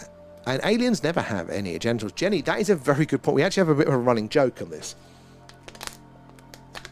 Not technically genitals, but when we do our movie club, so once a month we watch an alien-themed movie over on our Discord as a group, and we're chatting along, and it's always, the joke is, how long before somebody points out that the aliens don't have any nipples? And obviously that's not technically genitals, but it's all part of the same system, isn't it, to feed the young. But there are lots of arguments there to be made, again, that actually, you know, think of all the whistleblower accounts there, or the people that have had abduction experience. Nobody goes, they've got big black almond eyes, you know, they've got tiny mouths, they've got no earlobes, and a massive nutsack. Nobody said that, you know, so where is it? How do they reproduce? Do they procreate? There are lots of clues that maybe the Greys, maybe they've moved beyond that, maybe they are, you know, in a lab or something like that. In fact, that whistleblower again that claimed to be a molecular biologist that worked with the Greys, they basically included their biological robots. And that also might point to why they want our genetics there. If they are, again, one of the theories, nice shooting star there, us from the future, then maybe they're coming back in time to get the genetics that are, you know, the best to kind of repair that part of their process. You know, back when the peak of the abduction phenomena, 60s, 70s, sort of time was the peak, apparently. That is when human genes were at their best. We were so mixed and different, and you know, the mixing pot of genes was its maximum in international travel, when, you know, genes were spread more diverse, but also we hadn't started polluting ourselves massively with microplastics and things like that. So that was probably the best point to get a gene sample from, which was apparently the peak of the abduction. So it's a good point there, Jenny. And you're watching the footy. Well, we won though, so hey, the support was good there. C4, good spot in there. And Jeff there, thank you for spending time to responding. Subscribe. Thank you, Jeff, and thank you for coming up with the questions. Honestly, they are all good. And, you know, I've had a stream where it's quiet, so I really appreciate all of the questions, guys. Never feel worried about sharing anything. We're definitely open to all, either which way there as well. So whether it's your knowledge, your questions, do ask away. So appreciate that one, Jeff. And we're on every night, always hanging around there. And thank you for the gift. That is very, very kind of you there. Technically, those gifts, we say... Nom nom nom, thanks, we feed them to Alan there. So thank you for feeding Alan there. And like it up though, thank you Jeffro as well for that. Here's the likes, the shares, the tapping away, all that jazz that helps us reach more and more like-minded people like yourselves. So you never know who's going to come in, who's going to have an awesome question, but who's going to have that knowledge as well. We've had people come in a few times that have told us their experience, their sightings, and oh my god, that is my favourite thing. I love watching the night sky and seeing these things here, but the thing that has changed my understanding the most, my needle of belief around what might be going on, is hearing just what you guys have experienced, how often as well, and the range of it. That's blown my mind. online. So that is how we reach you all. It's how new people come in. So we definitely appreciate that one there as well, Jeffro. Back over to the TikTok. Where do we get to? V coming in with the roses as well there. And Thomas, thank you guys. So it all goes back into the stream, helping us improve what we do. So we're currently saving up to take the show on the road to Rendlesham Forest. We're going to do all of the UK UFO hotspots. Obviously, we're based in one, but we would like to take it to all of the places that are relevant to us in the community. So where the crash/landing may have happened in the 80s, just outside the US Air Base, we want to see, want to do a live Skywatch from there. So that's what we go into. So it all goes back into that, including the Patreons and members, all that jazz. But also the merch. So we've got a Skywatcher t-shirt on right now. We need to keep your eyes on them again, even if they've just been slow or steady and straight there. We only takes that last minute hesitation before they go off of the screen. So yeah, do keep your eyes on it. Right, bouncing back over to the TikTok chat. Where did we get to with you guys? I'm across two different chats tonight. So I finish one, then I go to the other, and then back to the other one. Where did we get to with you guys? Natural coming in with the shares there as well. Time for a cider at this hour, Agent X. Natural. Oh, I sent a dancing chef and his mate there, and I reckon he will like this and loves astronomy. Oh, excellent. Hey, well, the more the merrier. So very much appreciated then that. And hello if you guys are coming in there. It's too warm for Yorkshire tea. It's never too warm for tea. I still have hot coffee in this heat. And deep there, and how come your camera doesn't pick up the moving stars on the grid? So which ones were those? The well, you mean these? Because these ones are static, but basically the stars will move. So if you play the stream back, like, you know, scrub forward, you'll slowly notice that it's moving. It's just the time there. When we've got the moon, we're doing a moon watch. I don't know if you can see it in that image there. You can see, actually, you can at the moon, how fast the moon is moving there. You see the top left corner getting darker and darker. The moon, when you're zoomed in, it's the Earth that's moving, but it looks like it's moving across. It's absolutely insane, the speeds of these sorts of things. But those distant stars takes a while, but they are there. Where did we get to? Down here as well. Scrolling ahead. And, you know, since I've been exposing the cult in the last 8 weeks there, my hair's gone white. Oh, my God. Just like mine, X. It's a good look. It's distinguished. How is that going?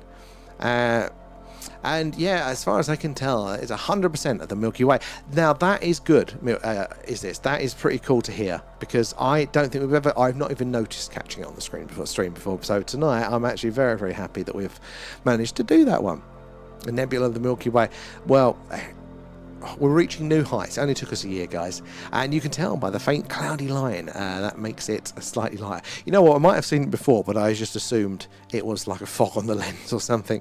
A Star Trek. We've already had people trying to get me to sing tonight, X. A movie club is brilliant, but it is unhinged. I think I might do a bonus movie club pretty soon, maybe even tomorrow night, if any of our UK viewers are here, because on BBC iPlayer at the minute, VNO, you don't pay your licence fee, but there is Close Encounters of the Third Kind, and that is obviously one that we really do need to see as a community. So I might do a bonus movie club before one of our main streams, maybe even tomorrow night if we've got the time there. And no worries, Tate. It's good to. I love the questions, so never hesitate in asking anything there. I do appreciate the interaction from you guys there, and. Where did we get to as well? And Nate as well. And deep there, and just the Earth's rotation, exactly. Now, all of these are moving as well. Like, they're moving within their orbit and stuff like that. But most of what we see, what we notice, because they're so far away, it takes thousands of years to notice those changes. But yeah, what the changes that we notice are, yeah, it's just the Earth's rotation for there. How are we doing, Beer Buster? Good to see you. And Chromie, good to see you as well there. Thank you for the shares. Sammy Satellite, we both know we can't have Yul Brynner and Kojak lookalikes on at the same time. I think we could get it done there. Were you watching the football, X? How were you doing there, Crummy? And refused to pay the TV license there. I've got a few of you guys in tonight. Well, you can't join us for Close Encounters, can you? How did I know? Where are we? Scrolling back. No, we are up to date in the chat. There we go. That's very cool. So yeah, guys, if you're just joining us, it's our live UFO UAP at Skywatch tonight. Coming to you live from Wiltshire here in the UK, right in the heart of Crop Circle country, and just down the road from Stone Henge. Lots of weird and wonderful things in the night sky over here over the years. An ancient and mysterious landscape with lots of strange stuff. So yeah, do help us spot the weird and wonderful. These skies are normally quite fruitful, and it's a lovely clear night tonight there. Do say hello and let us know where you're all watching from as well there. But make sure you're following and subscribed, whatever it is, wherever you are, because we're on pretty much every night. Clear skies, it's this, it's the UFO Skywatch. Cloudy nights, it's this, it's the alien radio signal hunt, where we listen out on the hydrogen line, the channel on the radio dial, where scientists theorise that ET is most likely to put the message where the wow signal is heard, just like the film Contact. If the moon is up, we do that, and it looks cool. So yeah, do join us, get those notifications when we go live. You watch your mum house. Get your ass to your mum's, V, and we'll watch Close Encounters. Good to see you too. Just watch the football there. Laughter in Norway when they took a goal away. Oh, that's hilarious. As well. But good to see you in there. And Janie, don't watch TV there, so don't pay lights. I never watch the terrestrial channels. Never watch them. I'm YouTube, basically. Netflix, Prime, but mostly YouTube nowadays. So no wonder they're all sweating. Have you seen what they're doing to YouTube? The UK government is trying to have it so the YouTube algorithm will weight the legacy broadcasts content higher than the other stuff. So rather than your suggestions being what you're interested in and filtered on your taste, it's going to be, yeah, we know you don't like Sky News, but here's Sky News. Fucking changing the rules. It's dangerous, that is. I'm not a fan. Write your MPs. And Barry there, thank you for the follow. Where are you joining us from tonight? Over on the tubes. Where are we there? Official. And hello, everyone. Hope you're okay there. I have a quick question. Who has seen TV's Inspector Gadget? And if you have done so, then pleased to meet you to see all.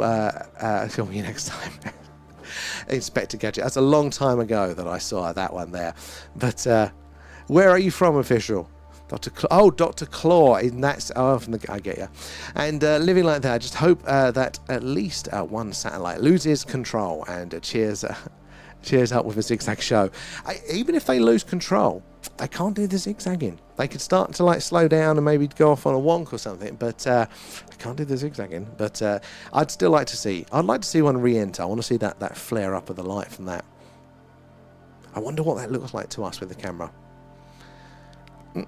Eric as well, thank you for the follow. Where are you joining us from tonight? And I feel full after eating tea too soon there.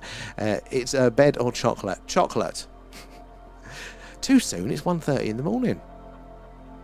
I'd be annoyed if my YouTube page was full of the news. That's what they're doing. That's what they want to weight it because nobody's watching the mainstream media channels which we control, and therefore they're thinking for themselves. We better change that.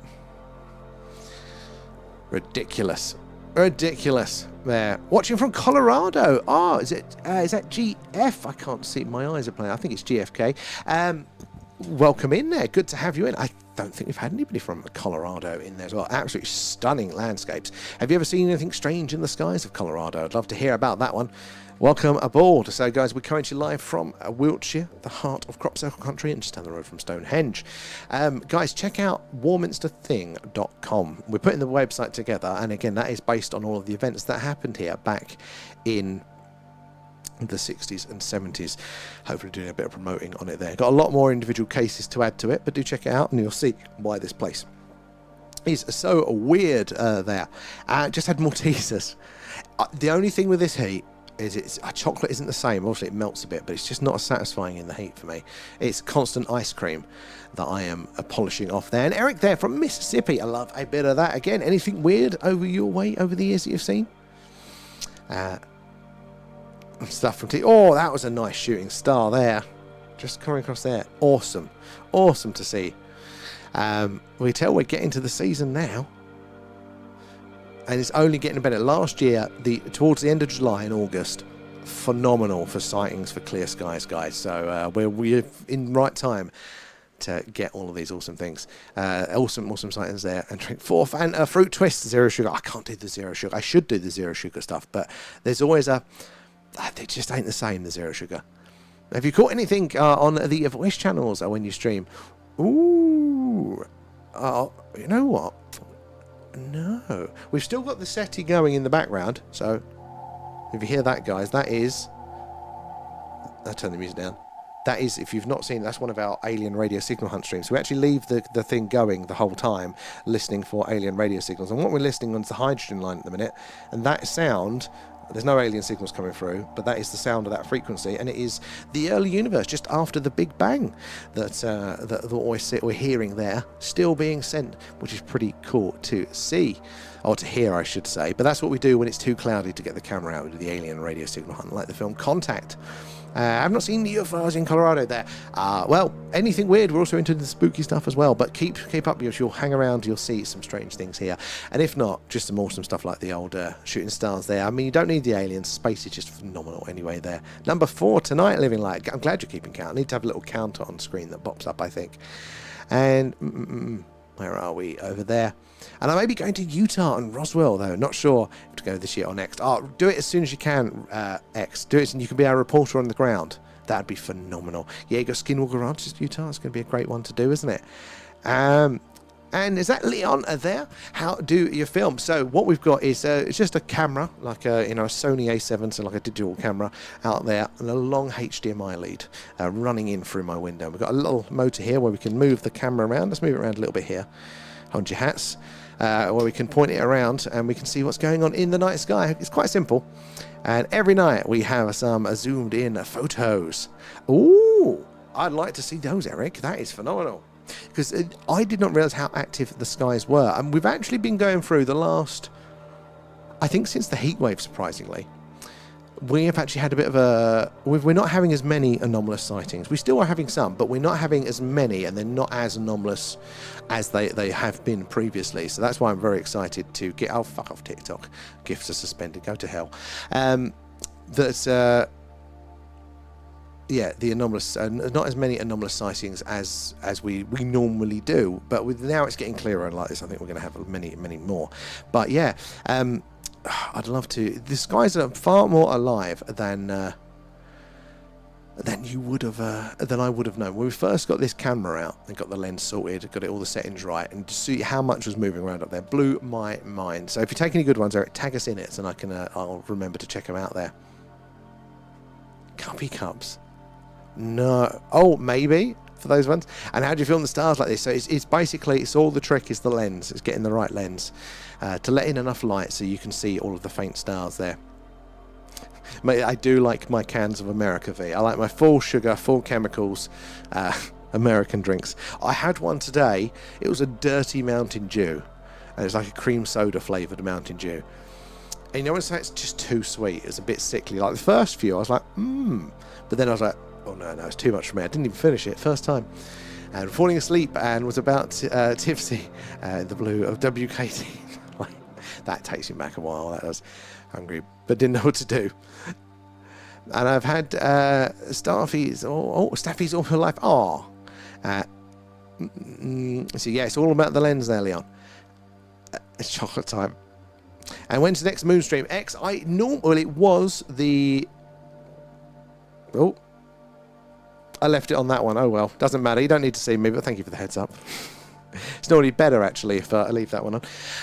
Should I just try talking as Alan? Hello guys, it's me, your glorious leader Alan. Alan's actually giving me evils, doesn't like me doing impressions of him. But the Moonstream, it's normally towards the end, beginning of the month is when the moon is normally doing its thing. But the last couple of months we haven't done one because the little spinny box that we have here, which we can move it along, because the Earth rotation, the moon is moving like that on the lens. So you're constantly kind of moving it across the screen. When it's not in the right position, the weight of the camera lens just is too heavy for this little motor, so you have to wait with the moon's quite low in the sky to do it. So in theory we could probably do it towards the end of the month if it's in the right, but I don't know. I don't understand enough about the moons and where it's going to be at the right time. I am at the minute looking at saving up to do the Rendlesham stuff, but I'm also giving a side eye to a new motor which can handle the weight, and it would also give us much better with more parts of the sky. At the minute we're kind of limited to a certain arc because of the weight problem, it doesn't do the up and down, but the other one will handle the camera weight better.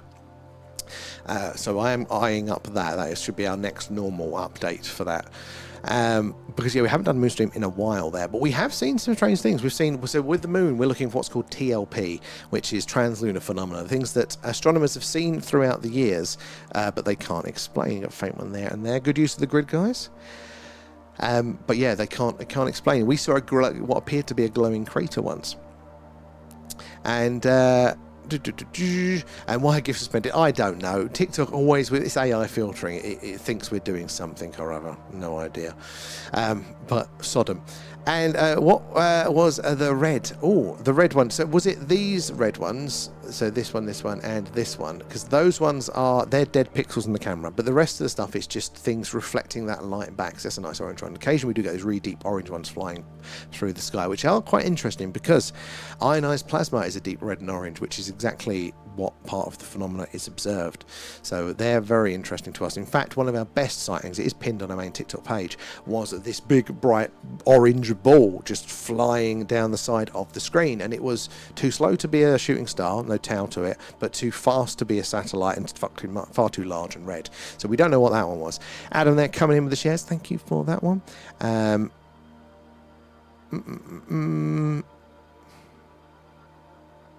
Where are we down there? We're back now. No, you want to go back to Alan. Where's Tommy? He's never online. I've seen Tommy a few times recently.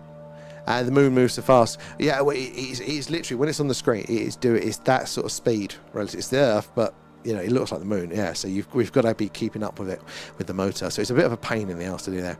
And how long are we on for?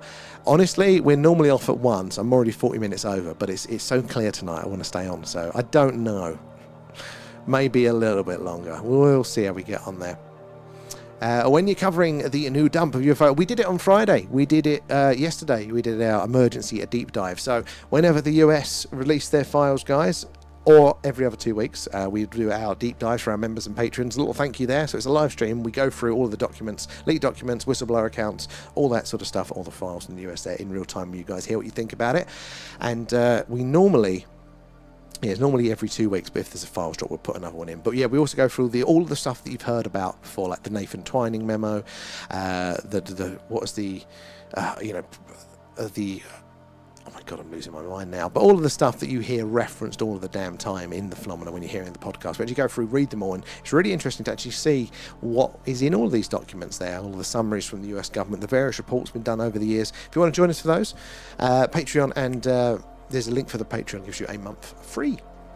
So you better try that one out there.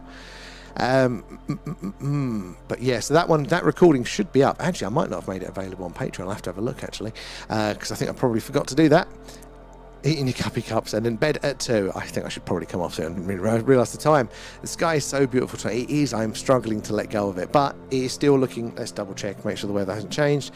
Are we still looking phenomenal? So... yeah, tomorrow night is going to be bang on the same. Monday night, yeah, Sunday night is going to be a cracker as well. Lots and lots of clear skies. Ridiculously hot weather for the rest of the fucking week. But it is beautiful. It's hard to not... I'll catch you later. We're on every night there now. We're on every night, so hopefully we'll see you then. I see a TV program about alien sightings, and are they even real or are they fake art? Well, in this day and age, it's hard to tell, isn't it? There. Good night and good morning. But yeah, it's hard to tell. I mean, you've got people actively faking things, you know. Then you've also got people not fully interpreting what they're seeing, you know, as the truth. You know, they may take it one way. I mean, just think, you know, in our day-to-day lives, how many times do we mistake the meaning of a text message or an experience, you know, with a group of people? We go, oh, that went badly, and you turn it. You know, our human interpretation thing is a big part of, you know, getting things right and wrong, isn't it? So there's lots of stuff out there that you know, isn't going to be accurate, either intended or otherwise. So it's really, really hard to know, but. Hopefully, you know, the more we look at it all, the more we explore, the more we can figure it all out. Zoom mode activated. It's a nice orange one here, getting a little bit different to what we've been seeing. But that's why I love doing all of this together with you guys, because we're doing it live. There's no shenanigans, there's nothing in the way. It's a live camera. Whatever goes on, we're seeing it together. Together. Just getting warm. So it's getting warm. It's been bloody sizzling in this office the whole damn time. Where are we? Over on here. And deep there, what's your views on the moon landing? So interesting. Together. I forgot about that sticker, V. I've got those stickers over on the tubes for the members. So the moon landings, I get why people question it. I think it's totally fair to question it. I think there's some interesting questions that NASA has to answer, and I also definitely think that they would have faked it if something had gone wrong. But I do lean to that they did go. And the main reasons for that, and again, it's not 100%, I'm definitely, if NASA came out tomorrow and went, got your legs, guys, we faked it, caught you, then I would be like, damn it, you got me, lads. I could believe that as well. And that's the full stickers there, Carl. Love it. I'll catch you later, Janie. Thank you for joining us, as always. But yeah, I think there are questions to answer, but I do lean that way. And there's a couple of points now that I think kind of push it more likely to have been true. Excuse me, which is mainly that a lot of the foreign people now, the foreign nations that have got orbiters around the moon, have released images of the surface where they landed, and you can see the remains of the LEM, the buggy, the tracks, and things like that. But also, we now getting much better, high quality images of the moon's surface, its topography, and its layout, and that matches the mountains that we're seeing around the landing sites match what was in the background of the footage from Apollo. We didn't have that quality back then, so it would have been quite lucky for them to get the moon looking right and stuff. So that's where I lean at the minute with that one. And was it Tree Vodia? How are you doing there from Northwest Florida? Good to have you in. Have you ever seen anything strange? And welcome aboard. And could be that AI helps everyone get used to UFOs and aliens, because the shock isn't as great if you can say it's AI. That could be part of it as well. It gives you another little softening blow there around it. I think the steps are for full-on recognition.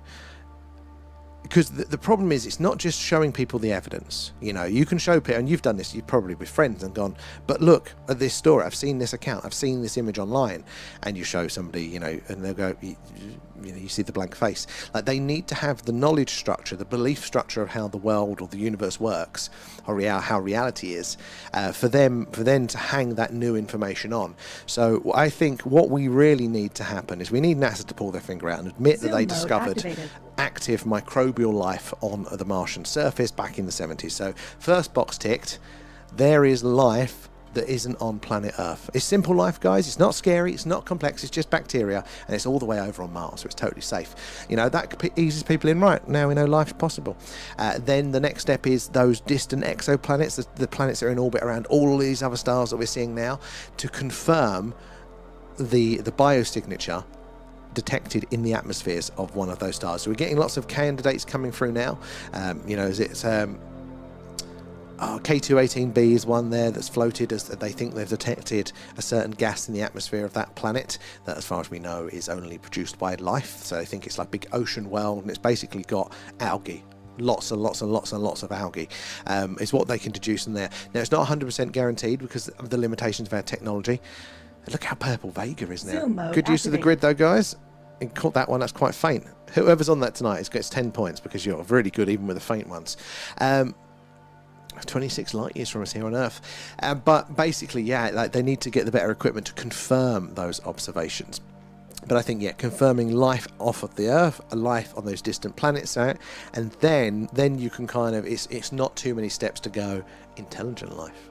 Intelligent visiting us, and that's probably what I think they've been trying to do with these modern, the recent releases. They're just kind of serving up the idea. They're not going, oh, it's definitely aliens. They're going, but there are strange things up there that we don't know what they are. They're claiming that, they're kind of letting all of the skeptics just have a softer landing, easing them in there. It was very good, V. Well done with that, eagle-eyed V. You need to get your mission control set up. You need to have the different platforms on different screens, and then the grid control on one hand, chat on the other. Be like Minority Report in the screen, V. Oh, got loads down here. So keep that up. So if you put in the grid references in there, the chat, guys, then V and Carl will be pressing the buttons there to make the grid work, and that way I don't miss it no matter where I am in the chat, and we can zoom in on the good stuff there. But guys, you're joining us. We're doing our live UFO UAP Skywatch from Wiltshire in the UK, right in the heart of crop circle country, and just down the road from Stone Henge. So lots of weird and wonderful things in these night skies over the years. Do say hello, let us know where you're watching from, and make sure you're following or subscribed, because we do this every night. So clear skies, it's UFO UAP Skywatch. Cloudy night, it is the alien radio signal hunt, like the film Contact, listening on the hydrogen line, hoping to hear ET say hello, or a moon watch there, looking at all the craters, all the strange things going on off around the moon. So hopefully you get us notifications when we go live. Carl and V are on the grid tonight, guys, so keep up the good work there. Thank you, chaps and chapettes. So hopefully, yeah, it's lovely and clear tonight. It's been a while since we've had it this lovely. Should we spin the camera around to see what we're getting all the way around? B3X. Let's have a look. I've just literally just as I saw that I've started pressing the button. Sorry, X, Chromie there. What we got over here?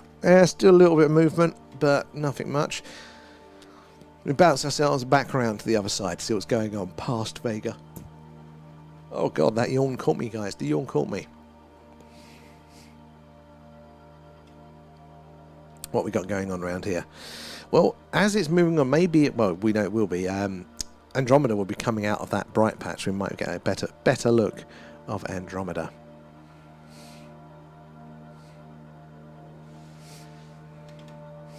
Excuse me. It's getting hot in here now. I'm saying like that as if it's still it's not been fucking ridiculously hot all night. There we go. So this is Andromeda. All of these other dots here, these are all other stars like our sun, different ranges of sizes, temperatures, brightness, all of that jazz. All got planets around them as far as we know, like, oh look, it's a space worm. It's probably a bat. But yeah, all got other planets and stuff like that flying around them, probably, you know, maybe even life. But this one here, this smudged one. Zoom mode activated. This one is Andromeda, a whole other galaxy. What was you saying the stats were? Was it 250 million light years away, wasn't it, something like that? There's trillion stars in there, and or 250 million, no, 250 million light years across. How many million light years away was it? Oh, it's ridiculous. But anyway, that dot there, it's a whole galaxy, billions of stars, trillion stars in there. So all of these times a trillion, all in that little dot there. But that galaxy is on its way to merge with us here in the Milky Way, which is our galaxy. That's going to be a messy time, but it's a few billion years yet, guys, so you don't have to worry. But it's going to be, probably won't want to be around for it. All those large bodies going to come through, shake up everything of the solar system and whatnot.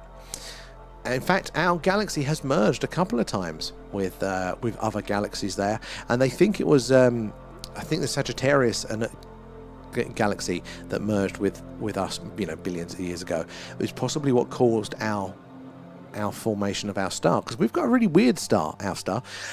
They can look to the light of all these distant stars and they can get a light profile from them all, and they can then compare, like, you know, which ones have got a similar makeup, you know, the ingredients, you know, how much of this versus that element there.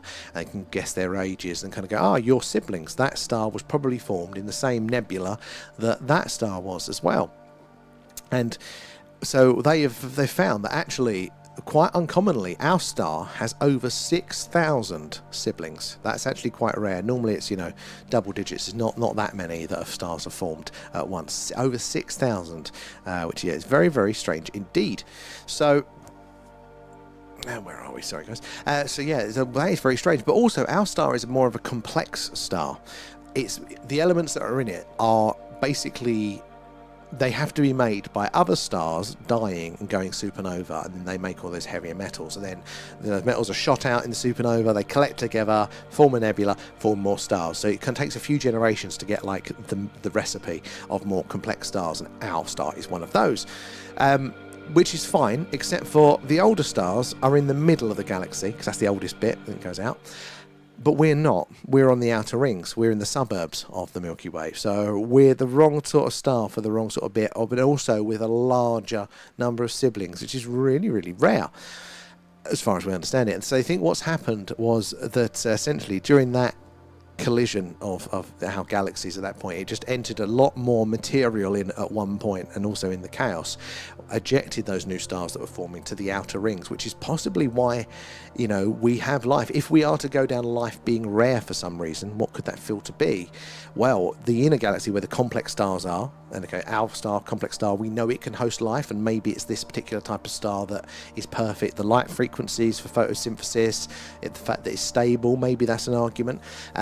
So maybe it is, you know, the fact that it's a complex star, but also the inner galaxies are also much more violent. They're more densely packed. You get all these sort of things that, you know, more supernovas and things to wipe out life easily. It's much more dangerous. So maybe it's that weird turn of events there that allowed for life-hosting stars to be put into the safer part of the galaxy for life to evolve. Now, I think it's interesting, but I do think that life is probably going to be quite common. But maybe that's how it originally started. Now it's spread out and across. But just think, we have those siblings. Maybe when our sun was in its stellar nursery, formed, but kind of, our planets were forming and life was starting to get going. But much, much closer these stars were together. Maybe panspermia, the idea that, the planets were sneezing life to one another there. Maybe it was happening to that. Maybe life itself started on one of our neighbouring, our cousin stars, and just bounced across in the stellar nursery to us there. So maybe that's why we all look similar. Maybe that's why when geneticists trace back the tree of life, that we all do seem to be connected to all of these other life forms, because we are. It just wasn't on this planet, maybe. As well, it's crazy. It really is, V. This isn't a telescope, and we can see a whole other galaxy. It blows my mind. 2.5 million light years away. So this star here is 26 light years. 26 light years. Our closest star to us is 4.2. This is 26, but that smudged one, Andromeda, that was how many? It was 2.5 million light years away. Insane. There, and roughly 10 billion years old. Jesus, I mean, what are we, 4 billion years for our star?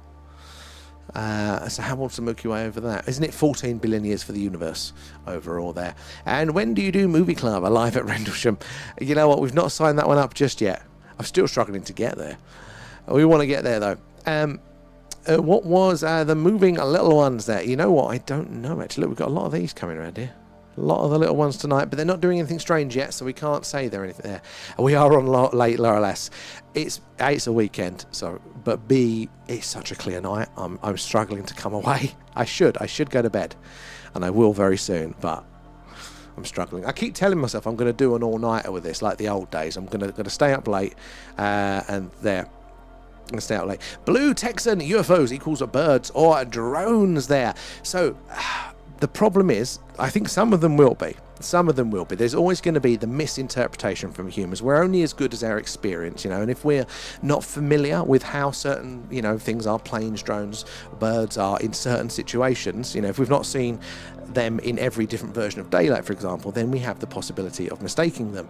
But the problem is to write it all off as that, it's just lazy. That's the problem. I think a lot of it will be that there will be explanations, but the governments have looked into this, and you'd think, wouldn't you, that actually when you have more data around a sighting, so not just a witness report and not just an image or a video that doesn't give you much information, but maybe multi-sensor data or multiple witness accounts that can describe it in detail, you'd think that it'd be easier to filter out the explainable things, wouldn't you? They're more data, more likely we're going to figure out what it actually is. But that isn't the case in the UFO world. Actually, it makes it more anomalous. The amount of data points, it's only when you've got one or two, and then it's easier to actually write it off as something interesting. So it's like a lot of what we're seeing tonight, like these things here. These are going to be man-made satellites. Most of them are going to be man-made satellites. Or what I should say is statistically they're going to be man-made satellites. We can't actually say either way. All we can say is that there are things up there right now that we're watching are reflecting that sun's light back down to us here on Earth. What it is, we aren't getting enough information. When they stop dead, they move off at speed, change course or trajectory, then we know that they are anomalous. These are far too high up to be drones or planes like that. These are, in the atmosphere there, so they have to be, in orbit, and therefore, if you're in orbit, your movements are changed there. So that's why it's a little bit more interesting. Blue. Where are we? Over on the TikToks. Where do we get to in the chat?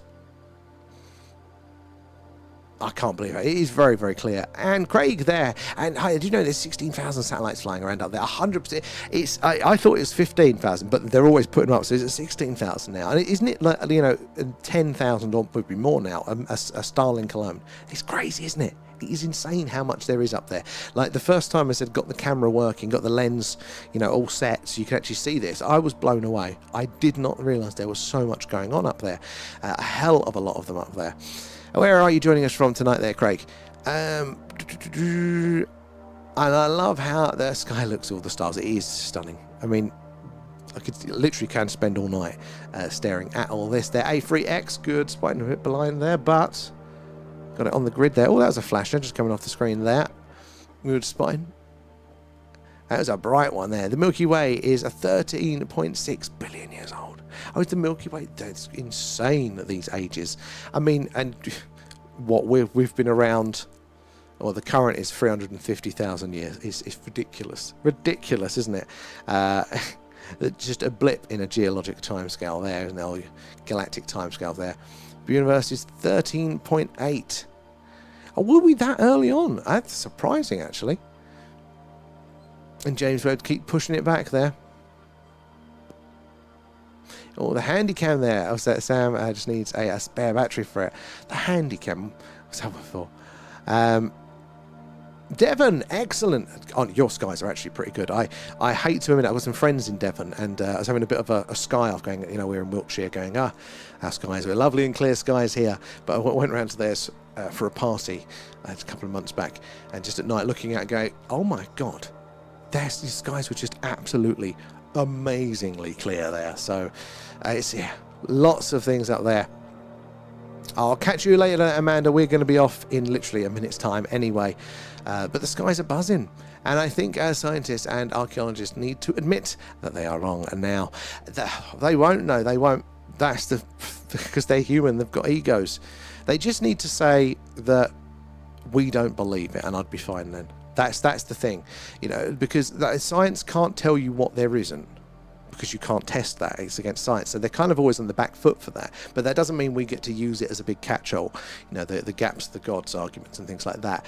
They can only say that, well, we haven't got evidence to conclusively prove that. That's literally as far as they can go, with it there. And that has to be enough for them. If they're so, keen in the Church of Science, that has to be enough. There's no shooting star there.